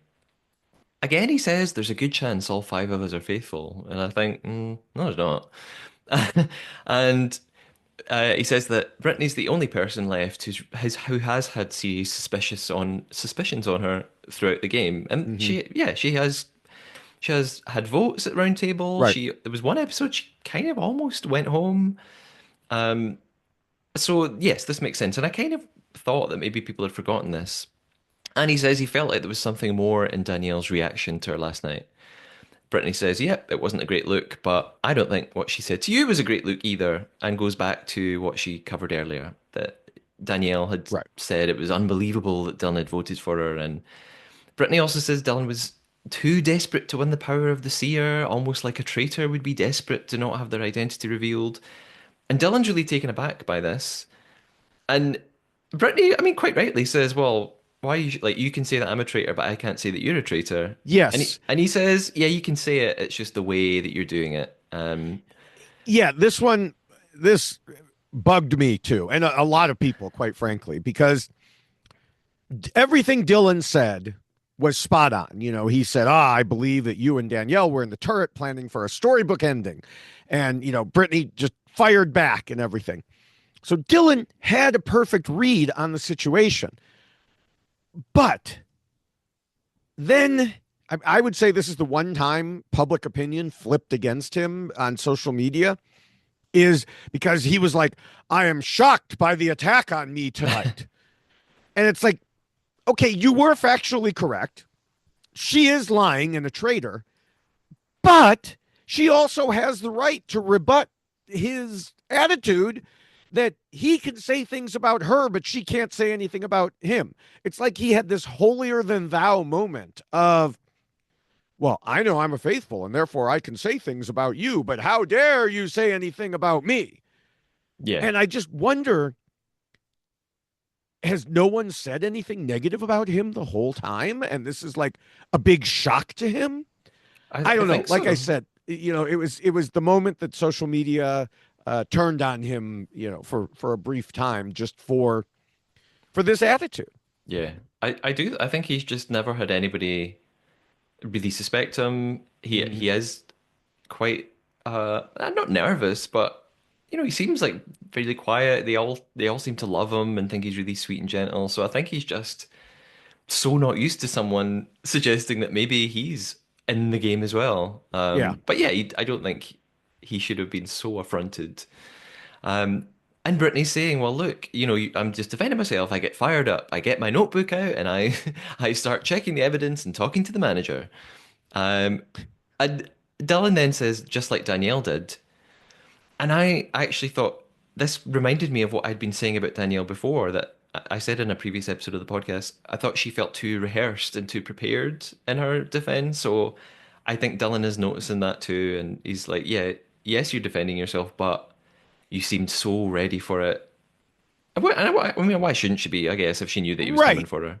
I mean, there's a couple things there. One, I think anyone should be prepared. You should not go into the round table completely unprepared. Two, both of them have been on Big Brother multiple times. Yeah, And so, you've learned to, okay, you have to be prepared. You have to be ready for anything to come up. So yeah, I don't think it has to do with being a traitor or faithful. I think it has to do with being a gamer. yeah, yeah.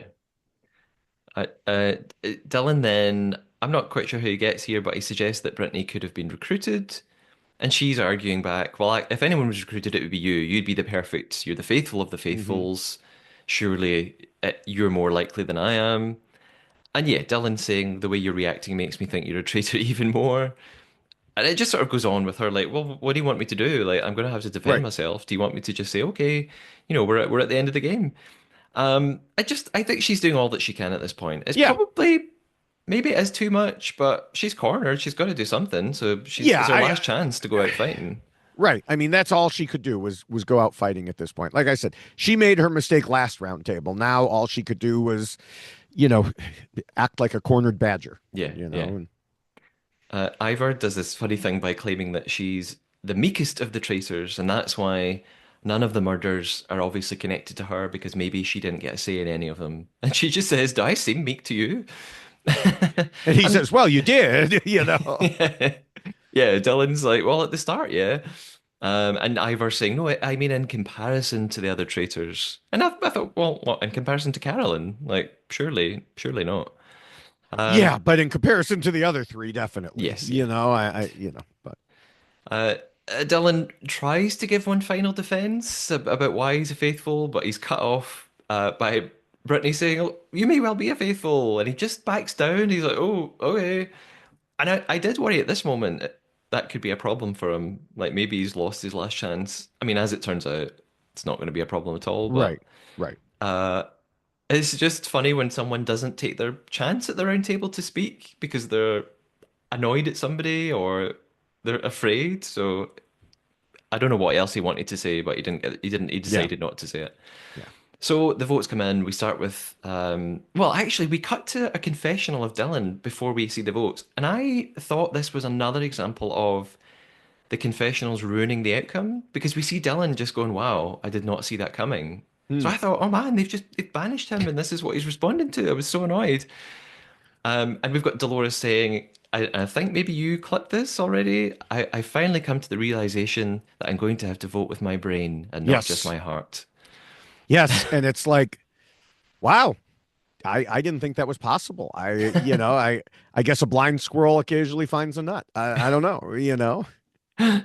So, and I don't even know if she is voting with her brain either. I think she's just, I don't know, the peer Yeah. pressure or something. I mean, that's exactly it. Is it with her brain or is it just that she, other people are, pressuring her and she finally realizes this is my best way for I don't know. Yeah. Brittany goes first, which makes sense because we know for sure who the first three are going to vote for. We know she's going to vote for Dylan. We know Dylan's going to vote for her. And we know Ivar is going to vote for her. So yeah, it makes sense. They're going to leave Dolores and Gabby to last. Maybe they'll make the difference.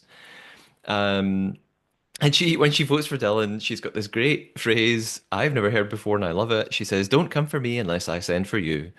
And Oh, I've I've heard that decided before. Yeah, that must I've be the title of definitely. this episode. Dylan votes for Brittany, of course. Ivar votes for Brittany. He says he doesn't want to vote anyone out, but Hmm. if he's gonna have to, she's the most likely to be a traitor. And Dolores, it's time for her to vote. She could, it might be over already, and it is because she votes for Brittany. She's Yeah, so gone. I don't know by you, but here there was a commercial break at that point. And there was the I can't dramatic remember. pause Oh and no, because I watched this commercial. on iPlayer. They don't Okay. show us any commercial breaks. Okay, so there's the dramatic pause, go to commercial before Dolores's vote, and I was like, "Yep, there's that was just a waste of time." Well, okay, they showed their commercials, so I guess it wasn't a waste, but um, there was no reason to do that unless she votes for Brittany, Yeah, because if she voted for Dylan, it would be a tie, and the commercial break would have made more sense yeah, coming for at Gabby. Gabby's vote. Yeah, that's right. Yeah. So putting the commercial break there kind of gave away what Dolores's vote was Uh, going to be. yeah, that's annoying.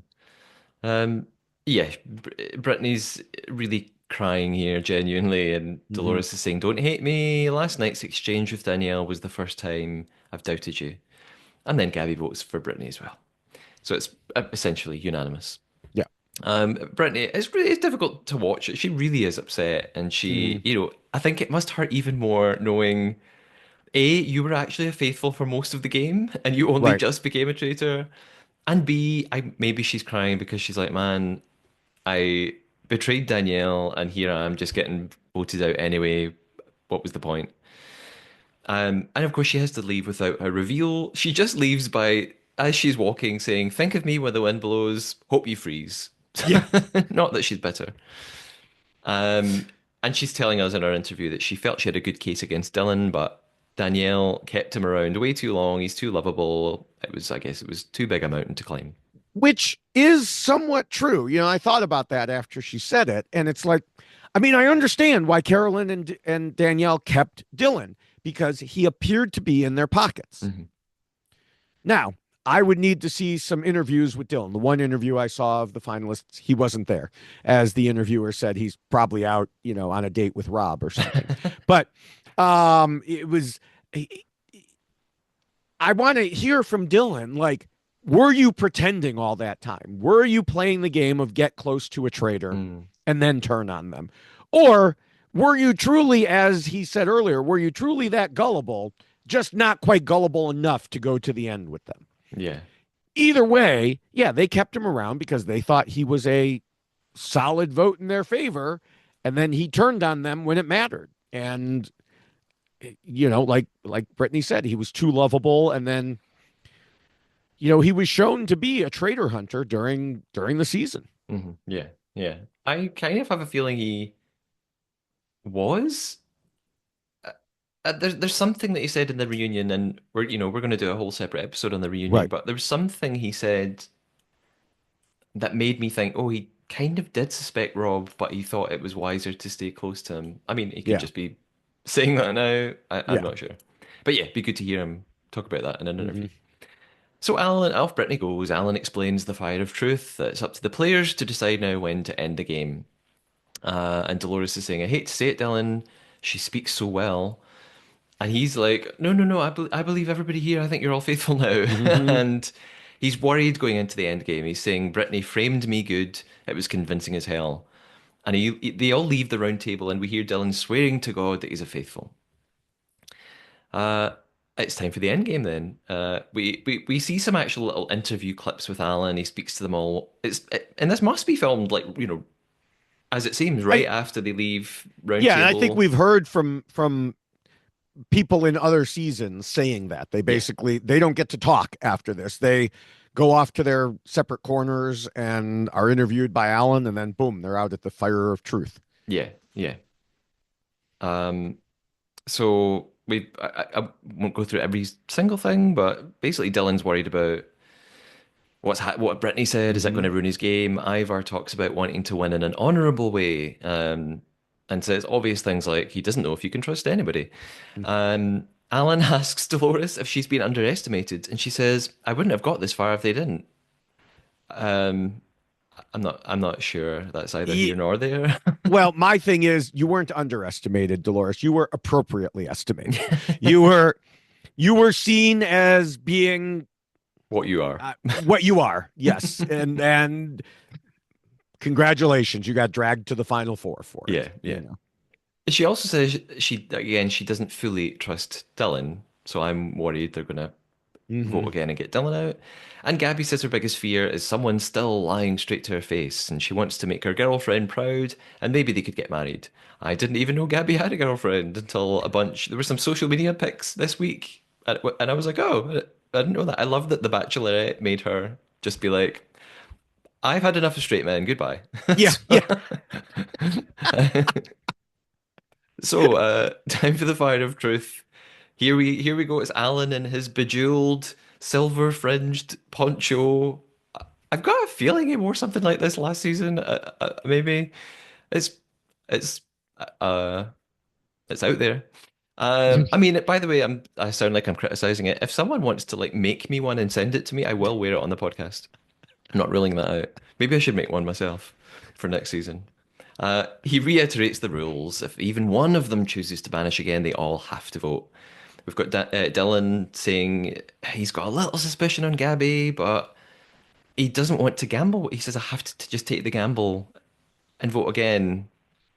And what do you think? Like, if you're, what, does it make you look bad to vote red? Does it make people think you're a traitor if you keep going? That's what I he's think implying. He's implying if I I, vote I don't red, think so. I think if you vote red, you're probably not a traitor because yeah, if unless there are two traitors and you're trying to get rid of one. yeah, But otherwise, any traitor would want to vote green. yeah, yeah. If anything, I Um, thought it made him look more suspicious. yeah, and Dylan especially, who is the only one that we know of who has heat on him at this moment, would certainly want to vote green. There's Hmm. no reason for him to vote red at all. Yeah, Going into it, I thought someone would vote red. I thought maybe Gabby would. Who knows? I thought maybe Dolores would. Um, Although that would force her to make another decision. So I can see why she would vote green. But yeah, I do think, yeah, they were all in interesting positions. Um, you know, Gabby also had some suspicion on her from previously. And, we knew that Dylan had said, well, maybe she was a traitor along with Brittany. Um, so I think at this point, probably they were all just happy to end the game yeah. and see what happened. I think if Dylan hadn't gotten that heat, he might have voted red to try and get rid of Gabby. Hmm. But with that, it was too big of a risk for him to do it, I think. Yeah. And I guess he realized if they have suspicions of me, one of them is going to vote red anyway, so it doesn't really Right, matter what I do. So if right, just one of them does it, they're all going to vote me. I won't have the chance to vote again. right. So my only way of staying in is to vote green and hope they do the same. I think Exactly. he saw that was his only path to Yeah. still being in the game. Like even if he voted red Hmm. and they all voted, yeah, they might just all pick him. So that was his only choice. Yeah, and we've got Dolores again. She's still sus of Dylan, but she says if she stops the faithful from winning, that would be the final nail in the coffin for her. I think she means like she would feel guilty, like she would just feel Yes. too bad about it. Right, right. They choose their pouches, they give them to Alan. He begins casting them in. Dylan's is first. It's green. And Dylan, Alan asks, "Why did you vote green?" He says, "Just like life, things are better with company, and I want to win with people I trust. That's more fun than winning alone." And I'm kind of like, whatever. You're just saying that Yeah, because you're worried exactly. they're going to vote Exactly. you. And we keep cutting to Dolores making like these really anxious faces and looking at Gabby. I think it's probably just a trick of editing. She's Hmm. probably not really doing it at that time because we cut back to some long shots and she is just sort of looking at Dylan. I think they're taking those out of context. Ivar's next. He picks green. He says, "I think everyone here is faithful," which surprises me a little bit. But we'll get there. Gabby votes green as well and says, "I really think there are no traitors left. I'd be voting for money, right, for more money, not because I actually thought there was a traitor." And Dolores finally also votes green. I was sure she was going to vote red. I thought that's why they were leaving her till last. I guess they were leaving her till last because they know we think she might be the one to do it. And I just thought she was going to try and get Dylan or Ivar out. Yeah, but Alan again, asked, it would force her to make a decision, and she doesn't want to make I decisions. guess, I I guess. mean, she wants it over with. Yeah. Alan asks why she's done this. She just says, because I'm a faithful and that's the way I want to leave. I thought, well, even if you're leaving empty-handed, you okay. So it's time for the reveals. It's Ivar first, and Dolores is very relieved, says he's a faithful. Dolores is next and says, I would have been the worst traitor ever. And Gabby says, I'm a faithful, And da da. she was one of the worst faithfuls ever. So, either way, Worst player in yeah. general. And I of mean, I course, said it last week. I still stands. One of the worst casting decisions of the franchise. And because she was a bad player and a bad character. I mean, there can be bad players who are at least funny. yeah, Or like if Ian had stayed, yeah, I yeah, think yeah. she would have been funny throughout the season. Um, you know, if there could be bad players who are so bad that they're fun to laugh at. Yeah. Dolores was nothing. Dolores was a lump.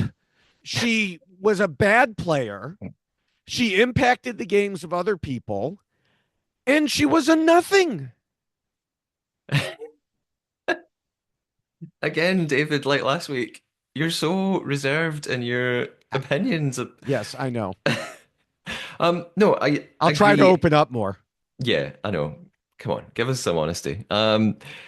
I do agree that I found her quite boring to watch, I would say. I don't feel like I've learned anything about her. Right, I didn't, when she was on screen, I didn't, yeah, I guess she wasn't like really, yeah, just in terms of casting, like you want to pick a cast of interesting, varied characters. right.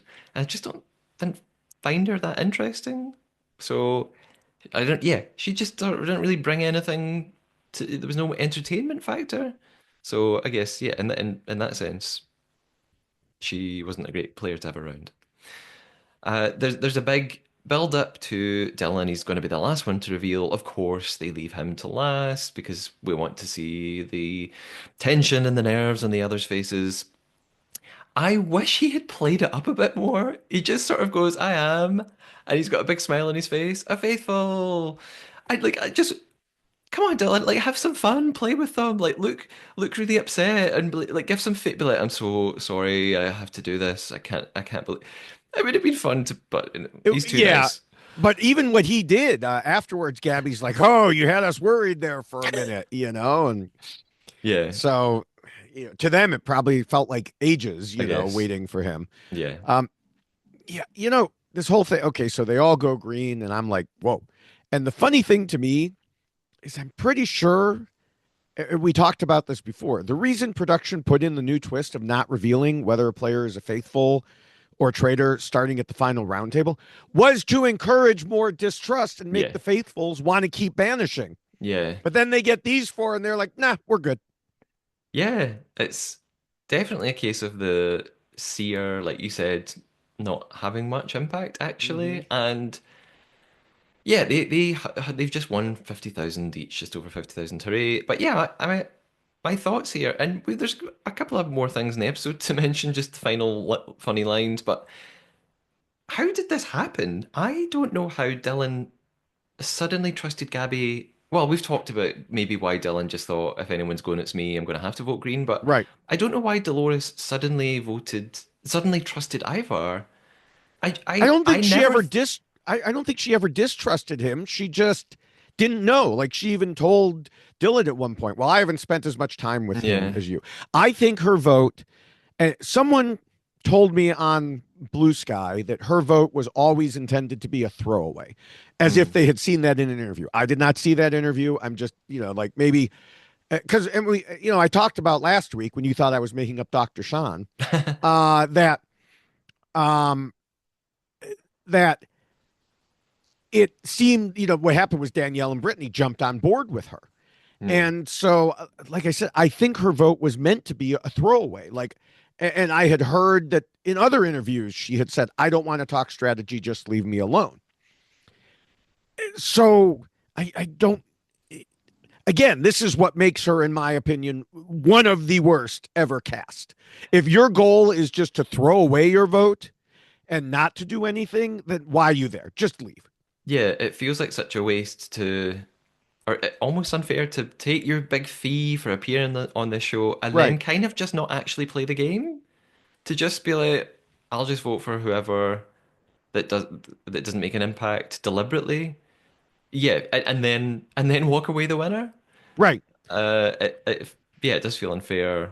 Um, I just never, yeah, like I never thought four faithful would just agree to stop voting. I don't know how. I mean, so obviously I'm missing something. Obviously, I don't know, off screen they just are so close, and they really did have enough of a bond that they felt they did trust each other, and I can't imagine being that sure when $50,000 is at stake. Yeah, So, well, I mean, the thing is, and I was originally going to save this to the reunion, but I think it makes more sense here. That I think last week you suggested that with these types of players in the U.S. cast, they weren't necessarily as interested in the money, and I think the finale showed that to be true. mm, $50,000 was not changing any of these four's lives. yeah. Um, Yeah, and the reunion, were you talking about Danielle even actually well, says that? right, Danielle says it, and she's probably one of the least wealthy, of anyone. Yeah. Um, I mean, I think again, the article that I looked at didn't have a real estimate for her or for Brittany because they're not public figures really, so they don't easily find that. Um, but those two certainly were playing for money. It would have helped. It wouldn't have changed their lives, but it would have helped. And for these four, especially, it I know Gabby talked about being able to pay for her wedding. Yeah.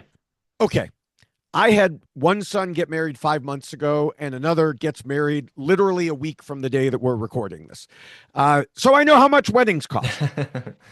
But when I looked up her net worth, it was 1.1 million. Mm. I think she could have afforded it anyway. And as it turned out, she got married the day before the finale aired, 1 or 2 days. I can't remember for sure. And she did it in Vegas. And she said in an interview that she got the $799 package. So she didn't need 50 grand to get married. No. Um, you know, so some people have noted this was a relatively small prize pool when you look at other shows. Survivor is $1 million. Deal or No Deal Island right now, has the final briefcase worth like over $9 million or something, which they're probably not going to get that. It'll be some lower number, but the number is going to be bigger than 200,000 and certainly $50,000. And so, in comparison, this prize pool is small for something that people that celebrities, celebritality stars, whatever you want to call them, are coming back for, especially since they're already getting paid an appearance fee, which I think in some cases might have been $50,000. That's Mm. just my opinion. I don't know that for sure. So, yeah, it does that contribute to them deciding to share it four ways? Uh, Probably, maybe. Certainly, a lot of people on social media have been saying something to that effect, like you need to up the prize pool. And I'm like, well, God, then don't watch New Zealand. Um, and that's what I said to some people is I don't watch this for the prize money. I watch it for the game. In this case, I think the game was impacted by the prize money and the people involved. Yeah. You Yeah. know, I would agree with that. $50,000 doesn't mean anything to Lord Ivar. Yeah. $50,000 probably doesn't mean anything to Dolores. Probably doesn't mean much to either of the other two either, as much as they tried to play it up. So, are they going to risk it, voting out one person to gain another? What is it? $15,000 essentially, and then if they vote out two people, it would be another 50, total. So, I I can see how that impacted it. Yeah. And that's why, a number of people were like, well, this is why UK is better because it's real people playing for real money. Well, the real money in that case is actually lower. It's like half. But yes, it's real people. It is people who have normal everyday jobs mostly. And For them, that 100,000 pounds is like a year's salary. Yeah. Some cases more than that. I mean, I think there was um, what was it? The one woman who was the YouTube well, the YouTuber, and she was like, I only make 35,000 a year or whatever. So Oh, I think this obviously, was Canada you're oh, thinking that's of. right, that was Yeah. Canada. So yeah, sh- to her, that money was obviously a lot more meaningful than 50,000 to Hmm. Lord Ivar. So yeah, this is a very long way of saying I think the prize pool does matter when you're dealing with these people who already have money. Yeah.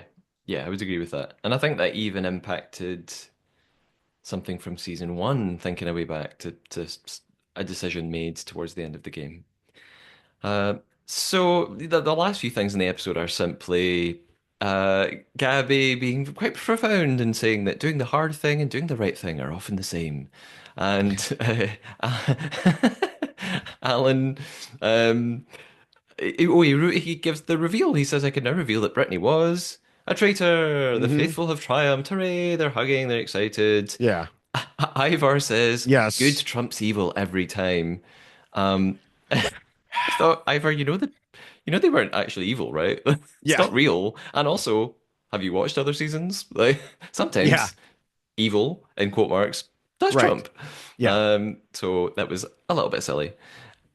This is where I referenced this earlier. There are some fake fireworks. Those fireworks are not real setting off. Like they are CG and Okay. CGI'd in. Someone asked me that, and I was like, I don't know. They're so not real. Okay.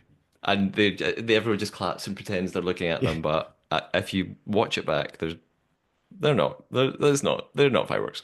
And Alan tells them it'll be deathly quiet when you all leave.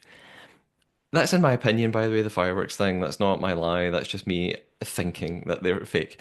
Uh, and as the credits roll and we finish, we hear Dylan just about to say, Gabby, the only fear I had. And Alan says, Stop playing the game, Dylan. Yeah.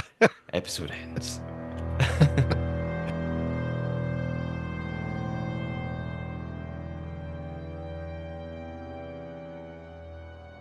So, there we go. Final episode done. We were not quite finished with it yet. We'll have some. I've got some final thoughts on it. And before we get there, as always, we've got some great questioners from listeners.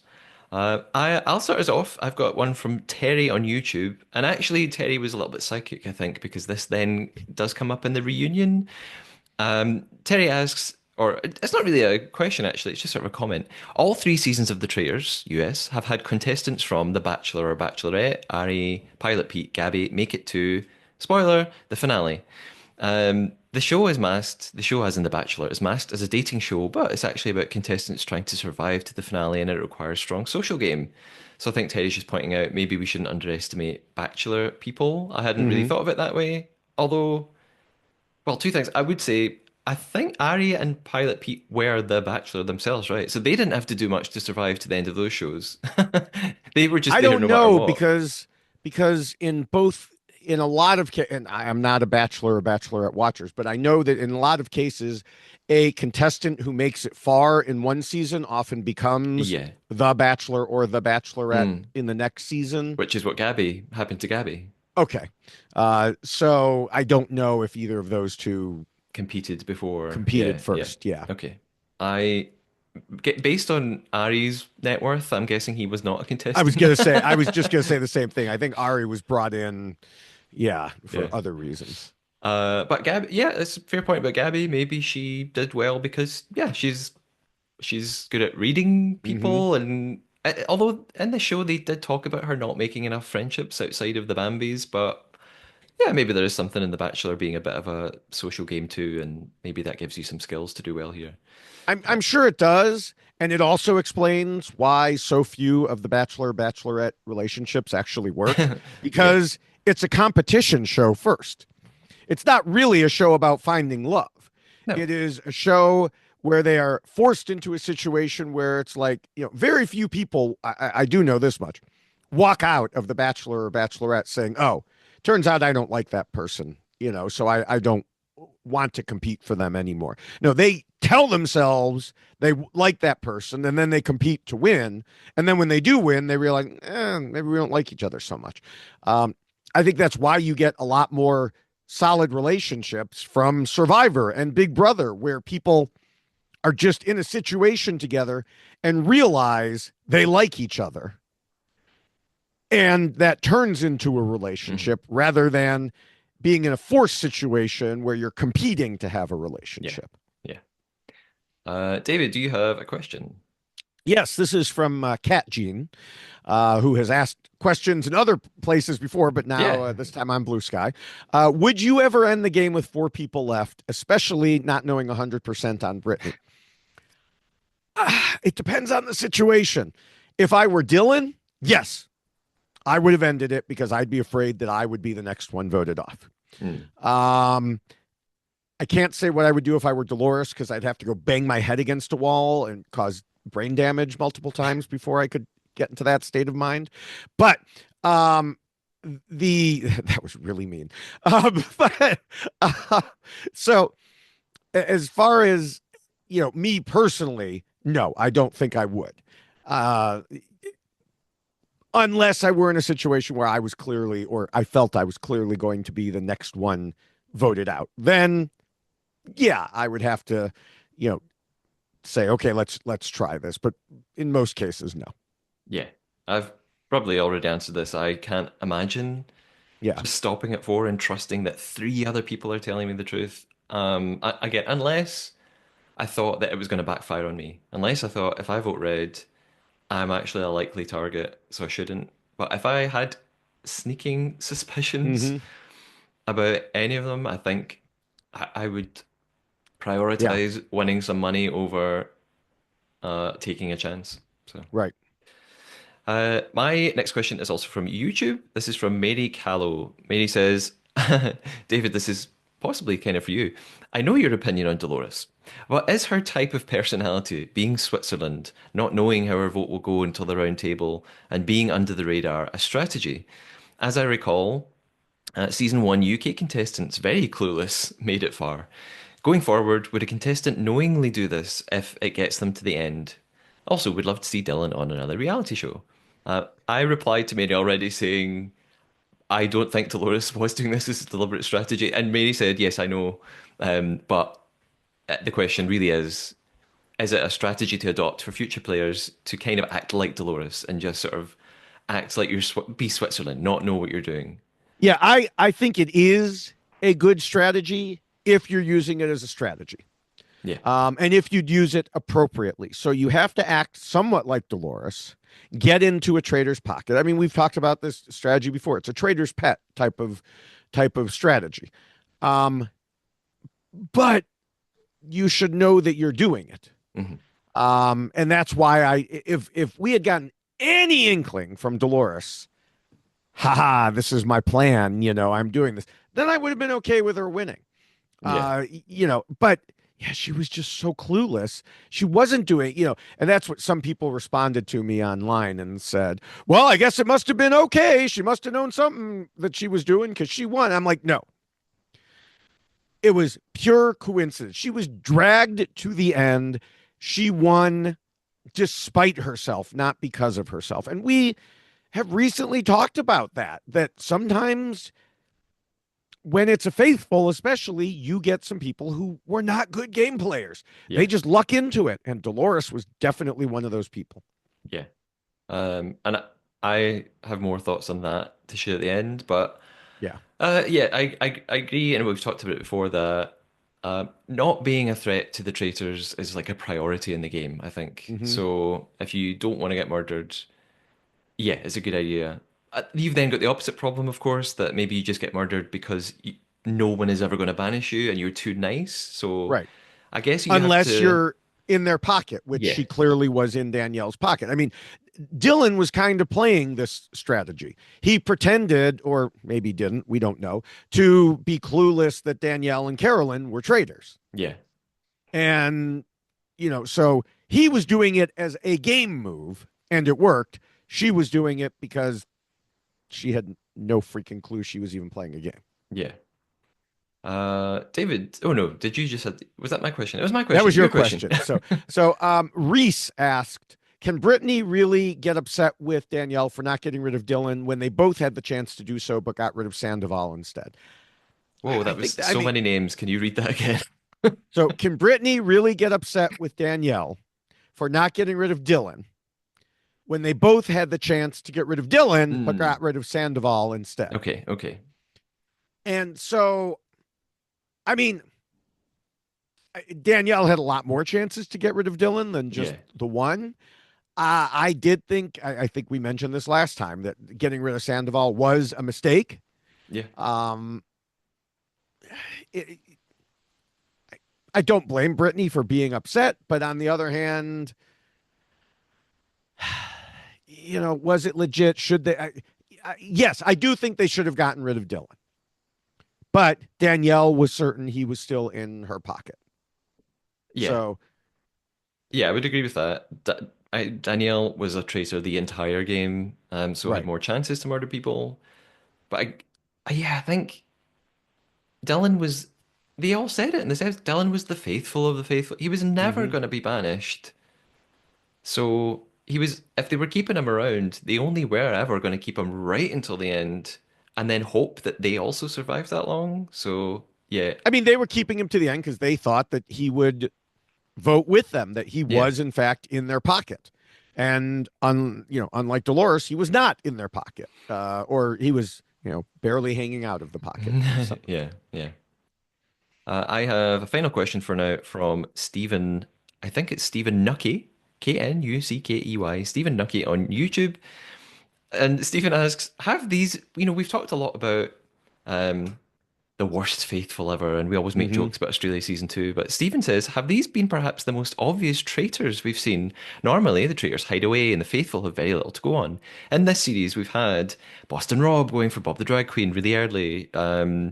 Same for Danielle at Carolyn later on. Lots of people murdered just after naming a traitor, like Jeremy.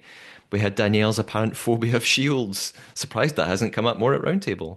Carolyn was going well until she got caught out of the chess game. Maybe I'm being harsh judging from home, but I did wonder if there are a few unforced errors there. How well do you think the traitors have done this year?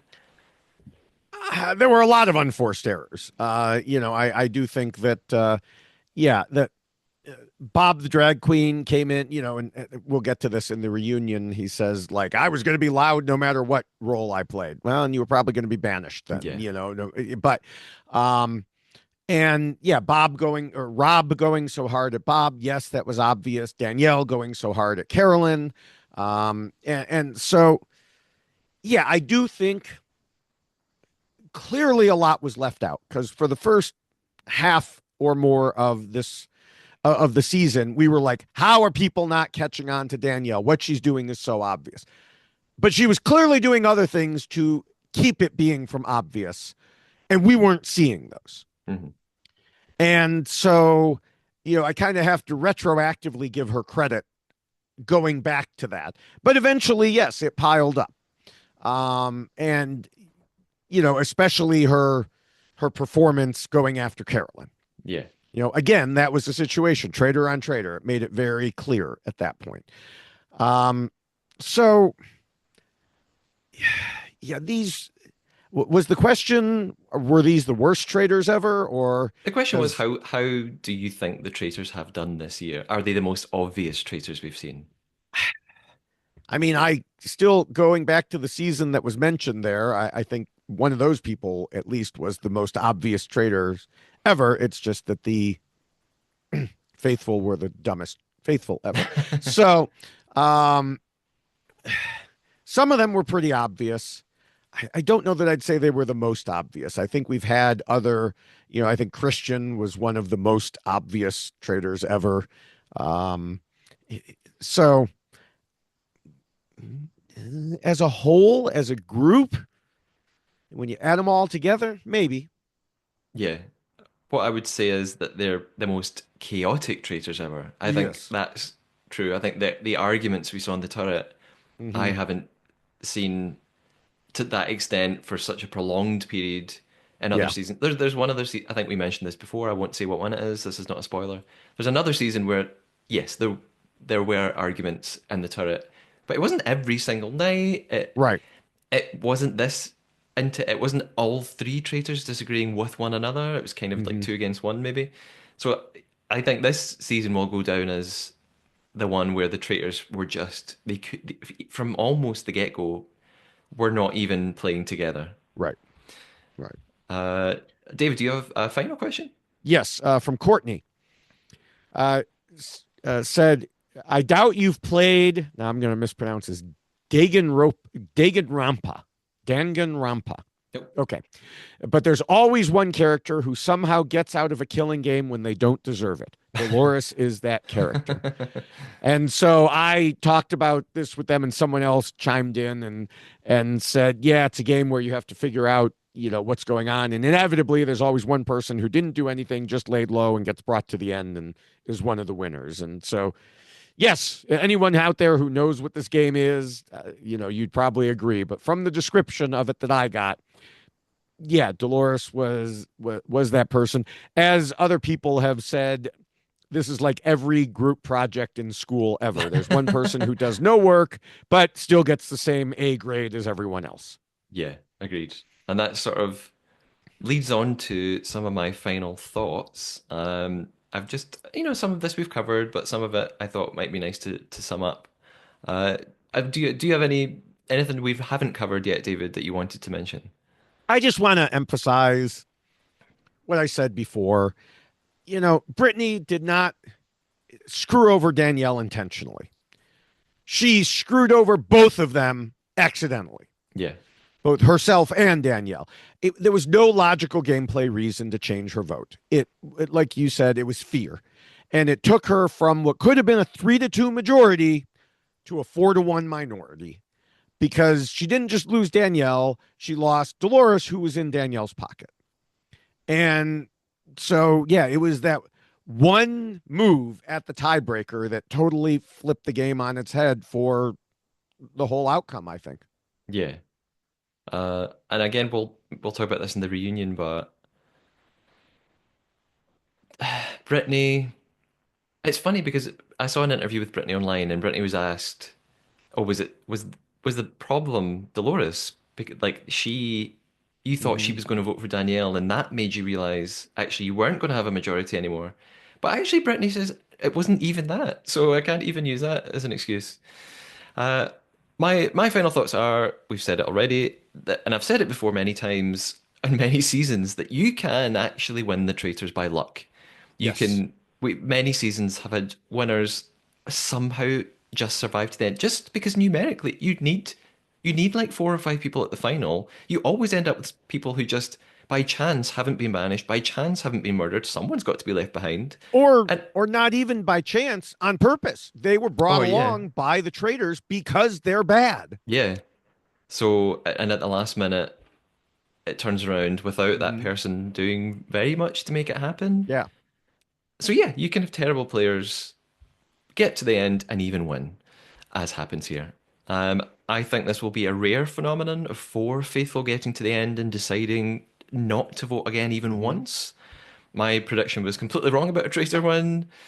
And we've talked about that. Maybe money, the prize had some sort of impact on whether or not they really felt it was worth it to vote again. But I think in additions with people who aren't celebrities, this is very unlikely. Yeah.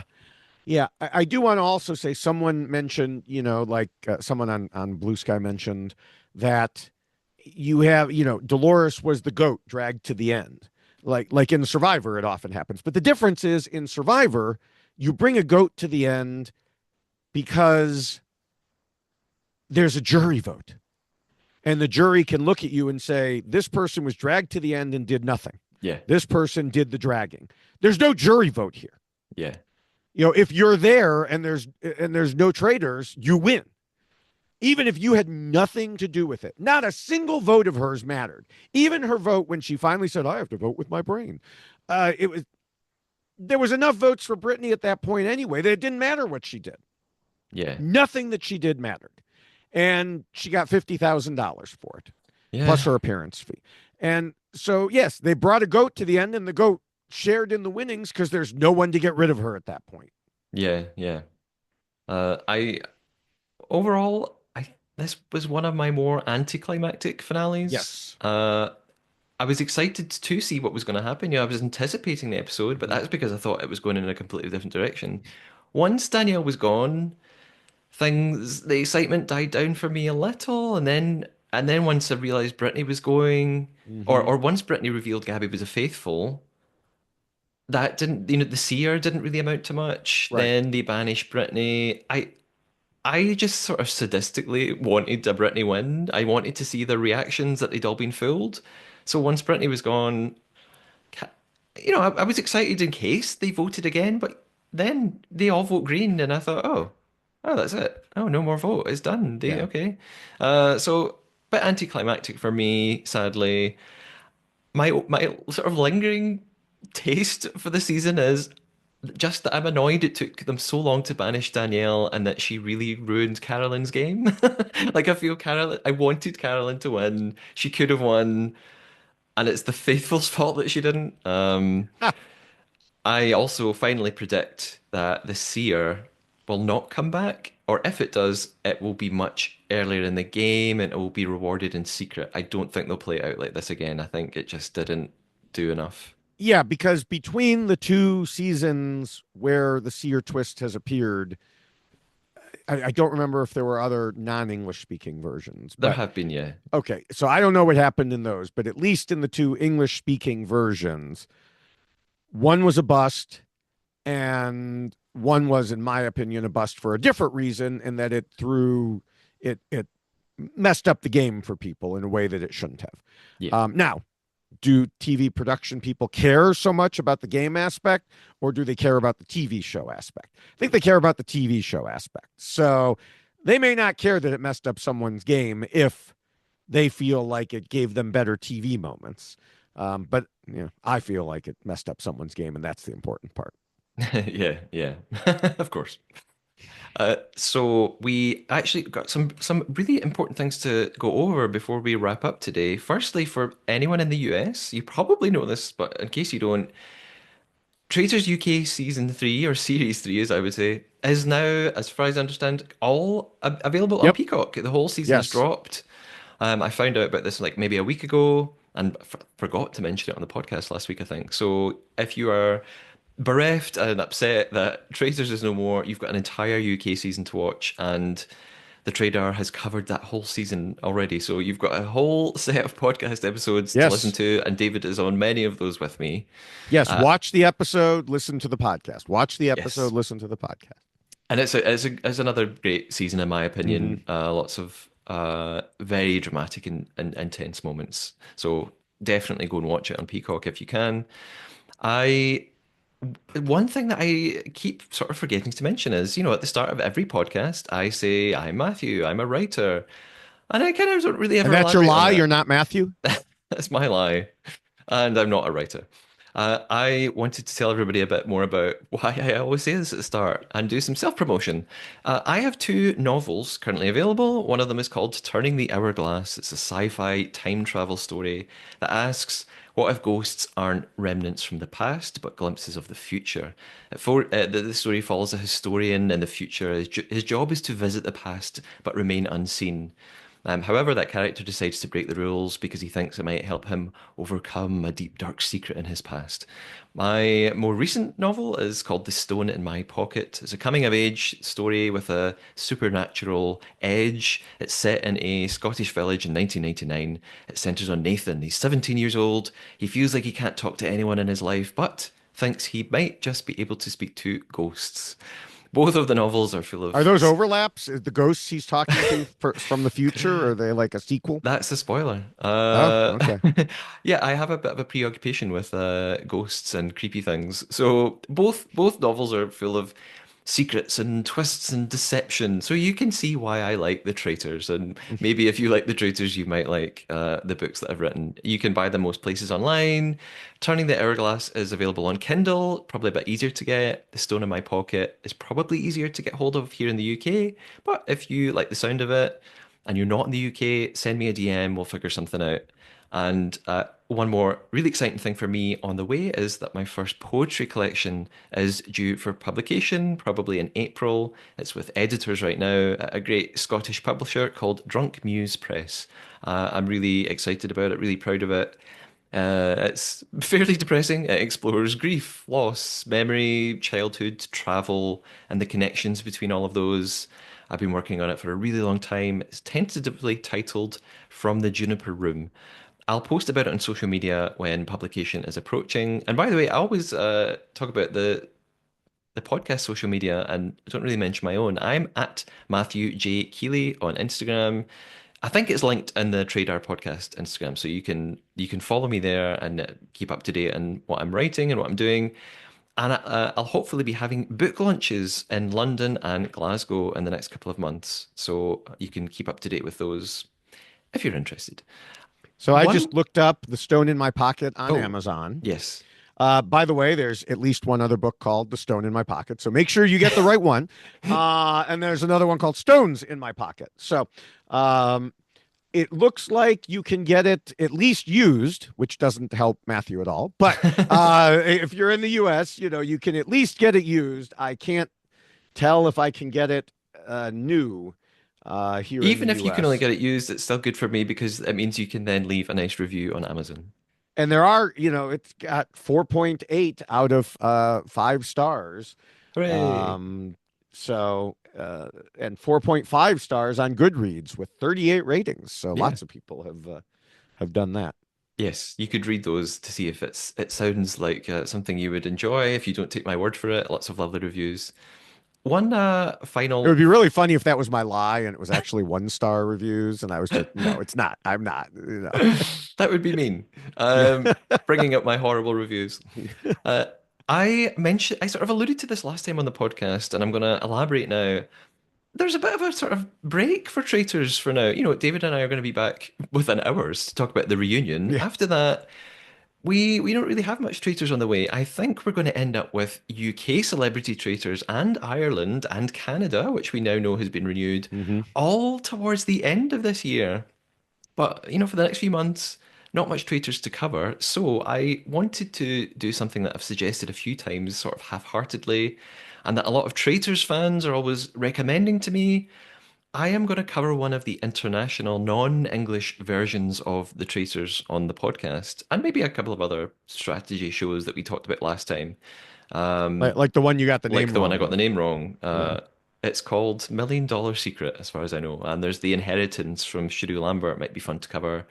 A couple of people have asked about Celebrity Big Brother. I will be watching it. I will not be covering it on the podcast, mostly because I am not doing a podcast every single night. It's on every night here in the UK. There's other podcasts covering it too. And I love the show, but it's not a strategy game. It would Right. just be me talking about my opinions about people's characters. I don't think that's really what the trader does well. So I'm not going to cover Celebrity Big Brother. Anyway, I'm mentioning this because I'm looking for recommendations. So there are loads of different franchises, and I cannot watch all of them. But if there is a version you have seen that's not an English-speaking version that you really enjoyed and it's stuck in your memory, or you've heard other people talking about, send me a recommendation. I And want we to can and we can get it in, with with subtitles, subtitles. or yeah, yeah. So recommendations, send them my way. I'll see which one seems popular. What are people saying is a great one? I've heard good things about one of the French seasons. I think the most recent Swedish season, maybe it's Norway, someone has said is fantastic. So any big recommendations, let me know. And I think that's what is going to come next on the podcast. We've got our Trade Our Traitor lying game to reveal. Last few things from me.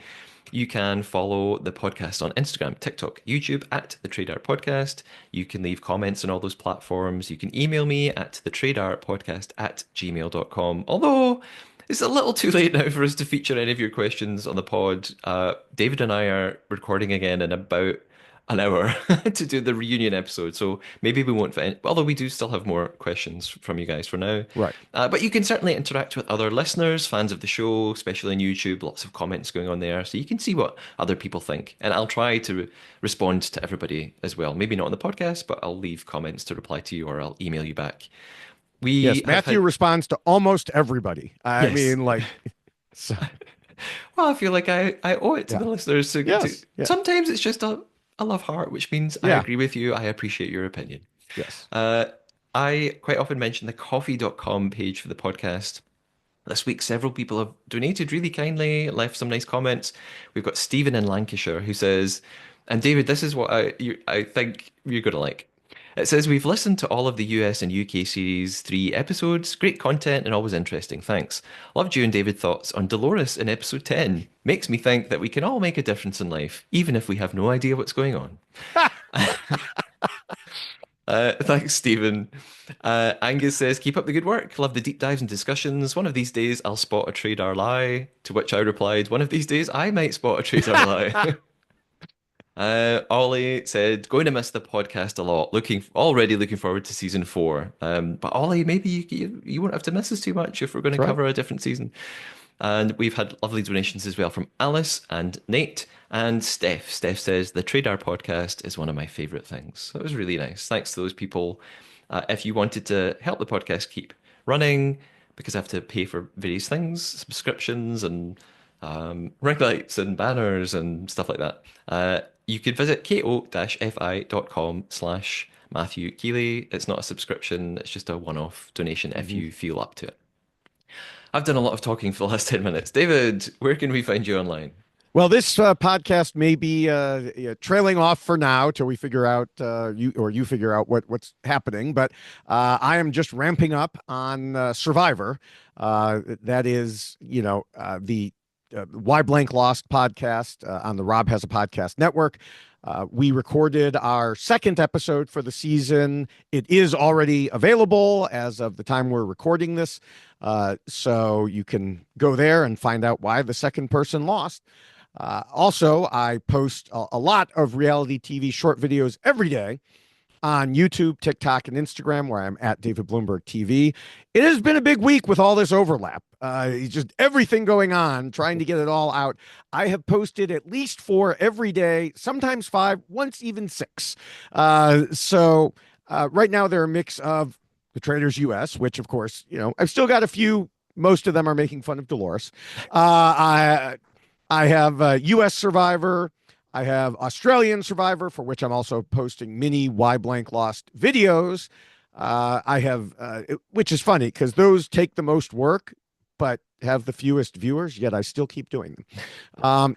I have Deal or No Deal Island, Extracted, and The Amazing Race will be joining the list soon, just as The Traitors is dropping off the list. So yeah, you can find all my various accounts at Linktree/David Bloomberg with a dot before the EE in the Linktree URL. Or you can find me directly on Blue Sky as at David Bloomberg. I encourage anyone at any of the other text-based social media to come to Blue Sky. I'm close to 4,400. I didn't have as many people jump on board during live posting this week as I did the previous week, but close to 44,000 there. I have previously talked about hoping to hit 50,000 on YouTube. That has slowed down. We'll have to see about that. But yeah, anywhere you can follow me, please do. Excellent. And as always, the links to all of our social media accounts are in the episode description, wherever you're listening. Super easy to find us. David, we've I feel out of breath. We've done so much talking about this episode. We've reached the reveal of the Trader Traitor.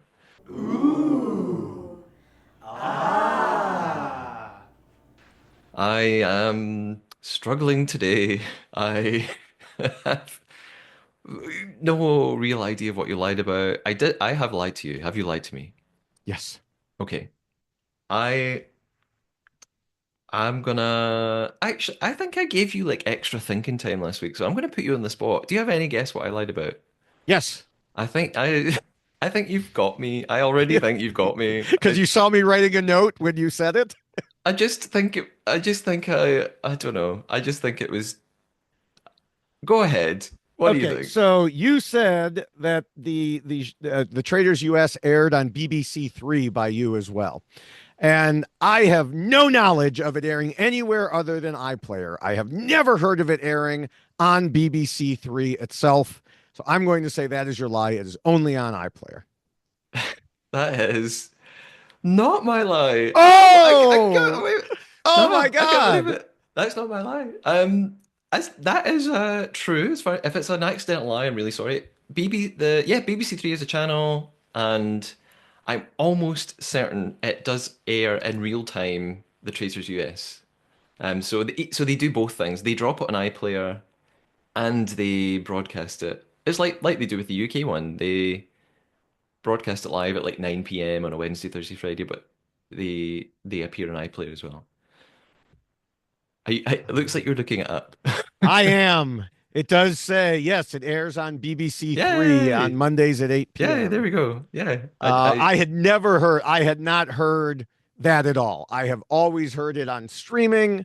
I had never heard that it aired on anything other than iPlayer. So yeah. as soon as you said that, I was hyper focused on that. Much like last week, when it turns out, by the way, when I watched the podcast back, it turned out you hadn't said what I thought you said anyway. So Oh, I can't even when I remember. said what I said, you said Brittany was pronouncing it as Iva. Oh yeah. But no, you never said that. That was in my Oh. head. Oh You okay. said the person that you thought you were saying. So I was wrong on all fronts about it last week. But all right, well, it must be something Yeah. pretty obvious if you thought that I caught you. Well, first of all, BBC Three is kind of quite young skewed. It's a funny channel for the Traitors to be on in a way. It's got a younger demographic, which is also maybe partly why they bleep the swearing on it. Mm. But I say younger, I don't mean kids. I mean like uh 16 to like 30 or something like that. It's got lots of Yeah, competition shows and young talent and stuff. those 16-year-olds never swear. We know that. Exactly. My lie was when we talked about the unicorn as the national animal of Mm. Scotland. That is not a lie, that is true. But I embellished a little bit. And I said that my school blazer had a unicorn in I the thought about crest. that when you said that. I was like, this would be like the perfect lie. But then I went with the BBC Three thing. I thought that you caught me because I actually thought I saw you writing something down at that point, and I thought, man, he's written it down. He knows this is too silly. So, hooray! I was, Ollie, no, Angus on coffee.com. I did get a lie one of these days. Hooray! No, I didn't. I've No, not you guessed have to yours. guess mine. I just got away with it. Your lie, right? Now I'm gonna like look like a fool because I'm not gonna get it. Let's hope.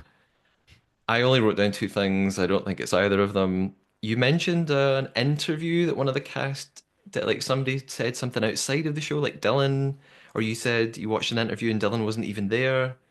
Could be that. You talked about Deal or No Deal Island and you said the prize was $9 million. Maybe that's not true. Maybe it's 1 million or 50 million. I'm gonna go with you watched an interview and you said Dylan wasn't there, and that's a lie. Wasn't watched. I said I read an interview. Oh, right. But that is correct. It was an Entertainment Weekly interview that, um, yeah, Dylan wasn't as part of it. Oh man. It was supposed to Okay. be the final four, but there were only three of the final four. Okay, David. So Let me down. What was it? I was very sneaky. I waited till the very end for this to test your ability to see if I changed the wording on something that I say every week slightly. Oh man.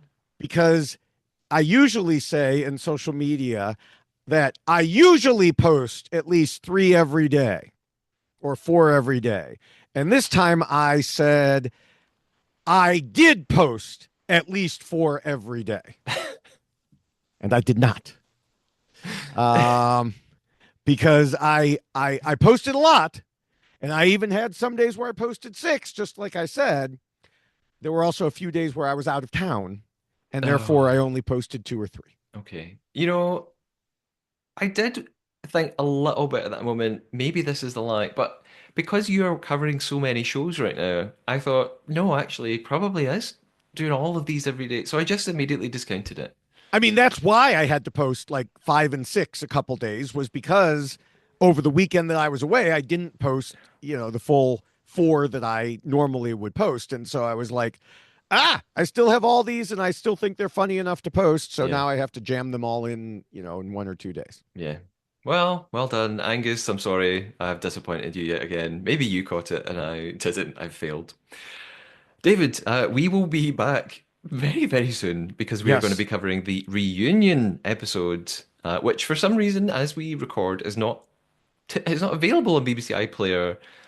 I'm sure it And will I become soon. I don't know why it's not there yet. and I heard the same for Canada. That Yeah, it was I think it was Cat Gene who said who said in on YouTube that the Canadian channel showed it as being that it was going to be there ahead of time, and then now it shows it as coming out like Thursday or something yeah. like that. So So I think it'll maybe appear next week on BBC or something. I don't know. It will appear eventually, but we're going to yeah, cover it right now. And so we're not completely finished yet. We've still got some juicy stuff to get to. Until then, as always, thank you, David, and listeners, keep us on your radar. and stay traitorous, even though the traitors didn't win.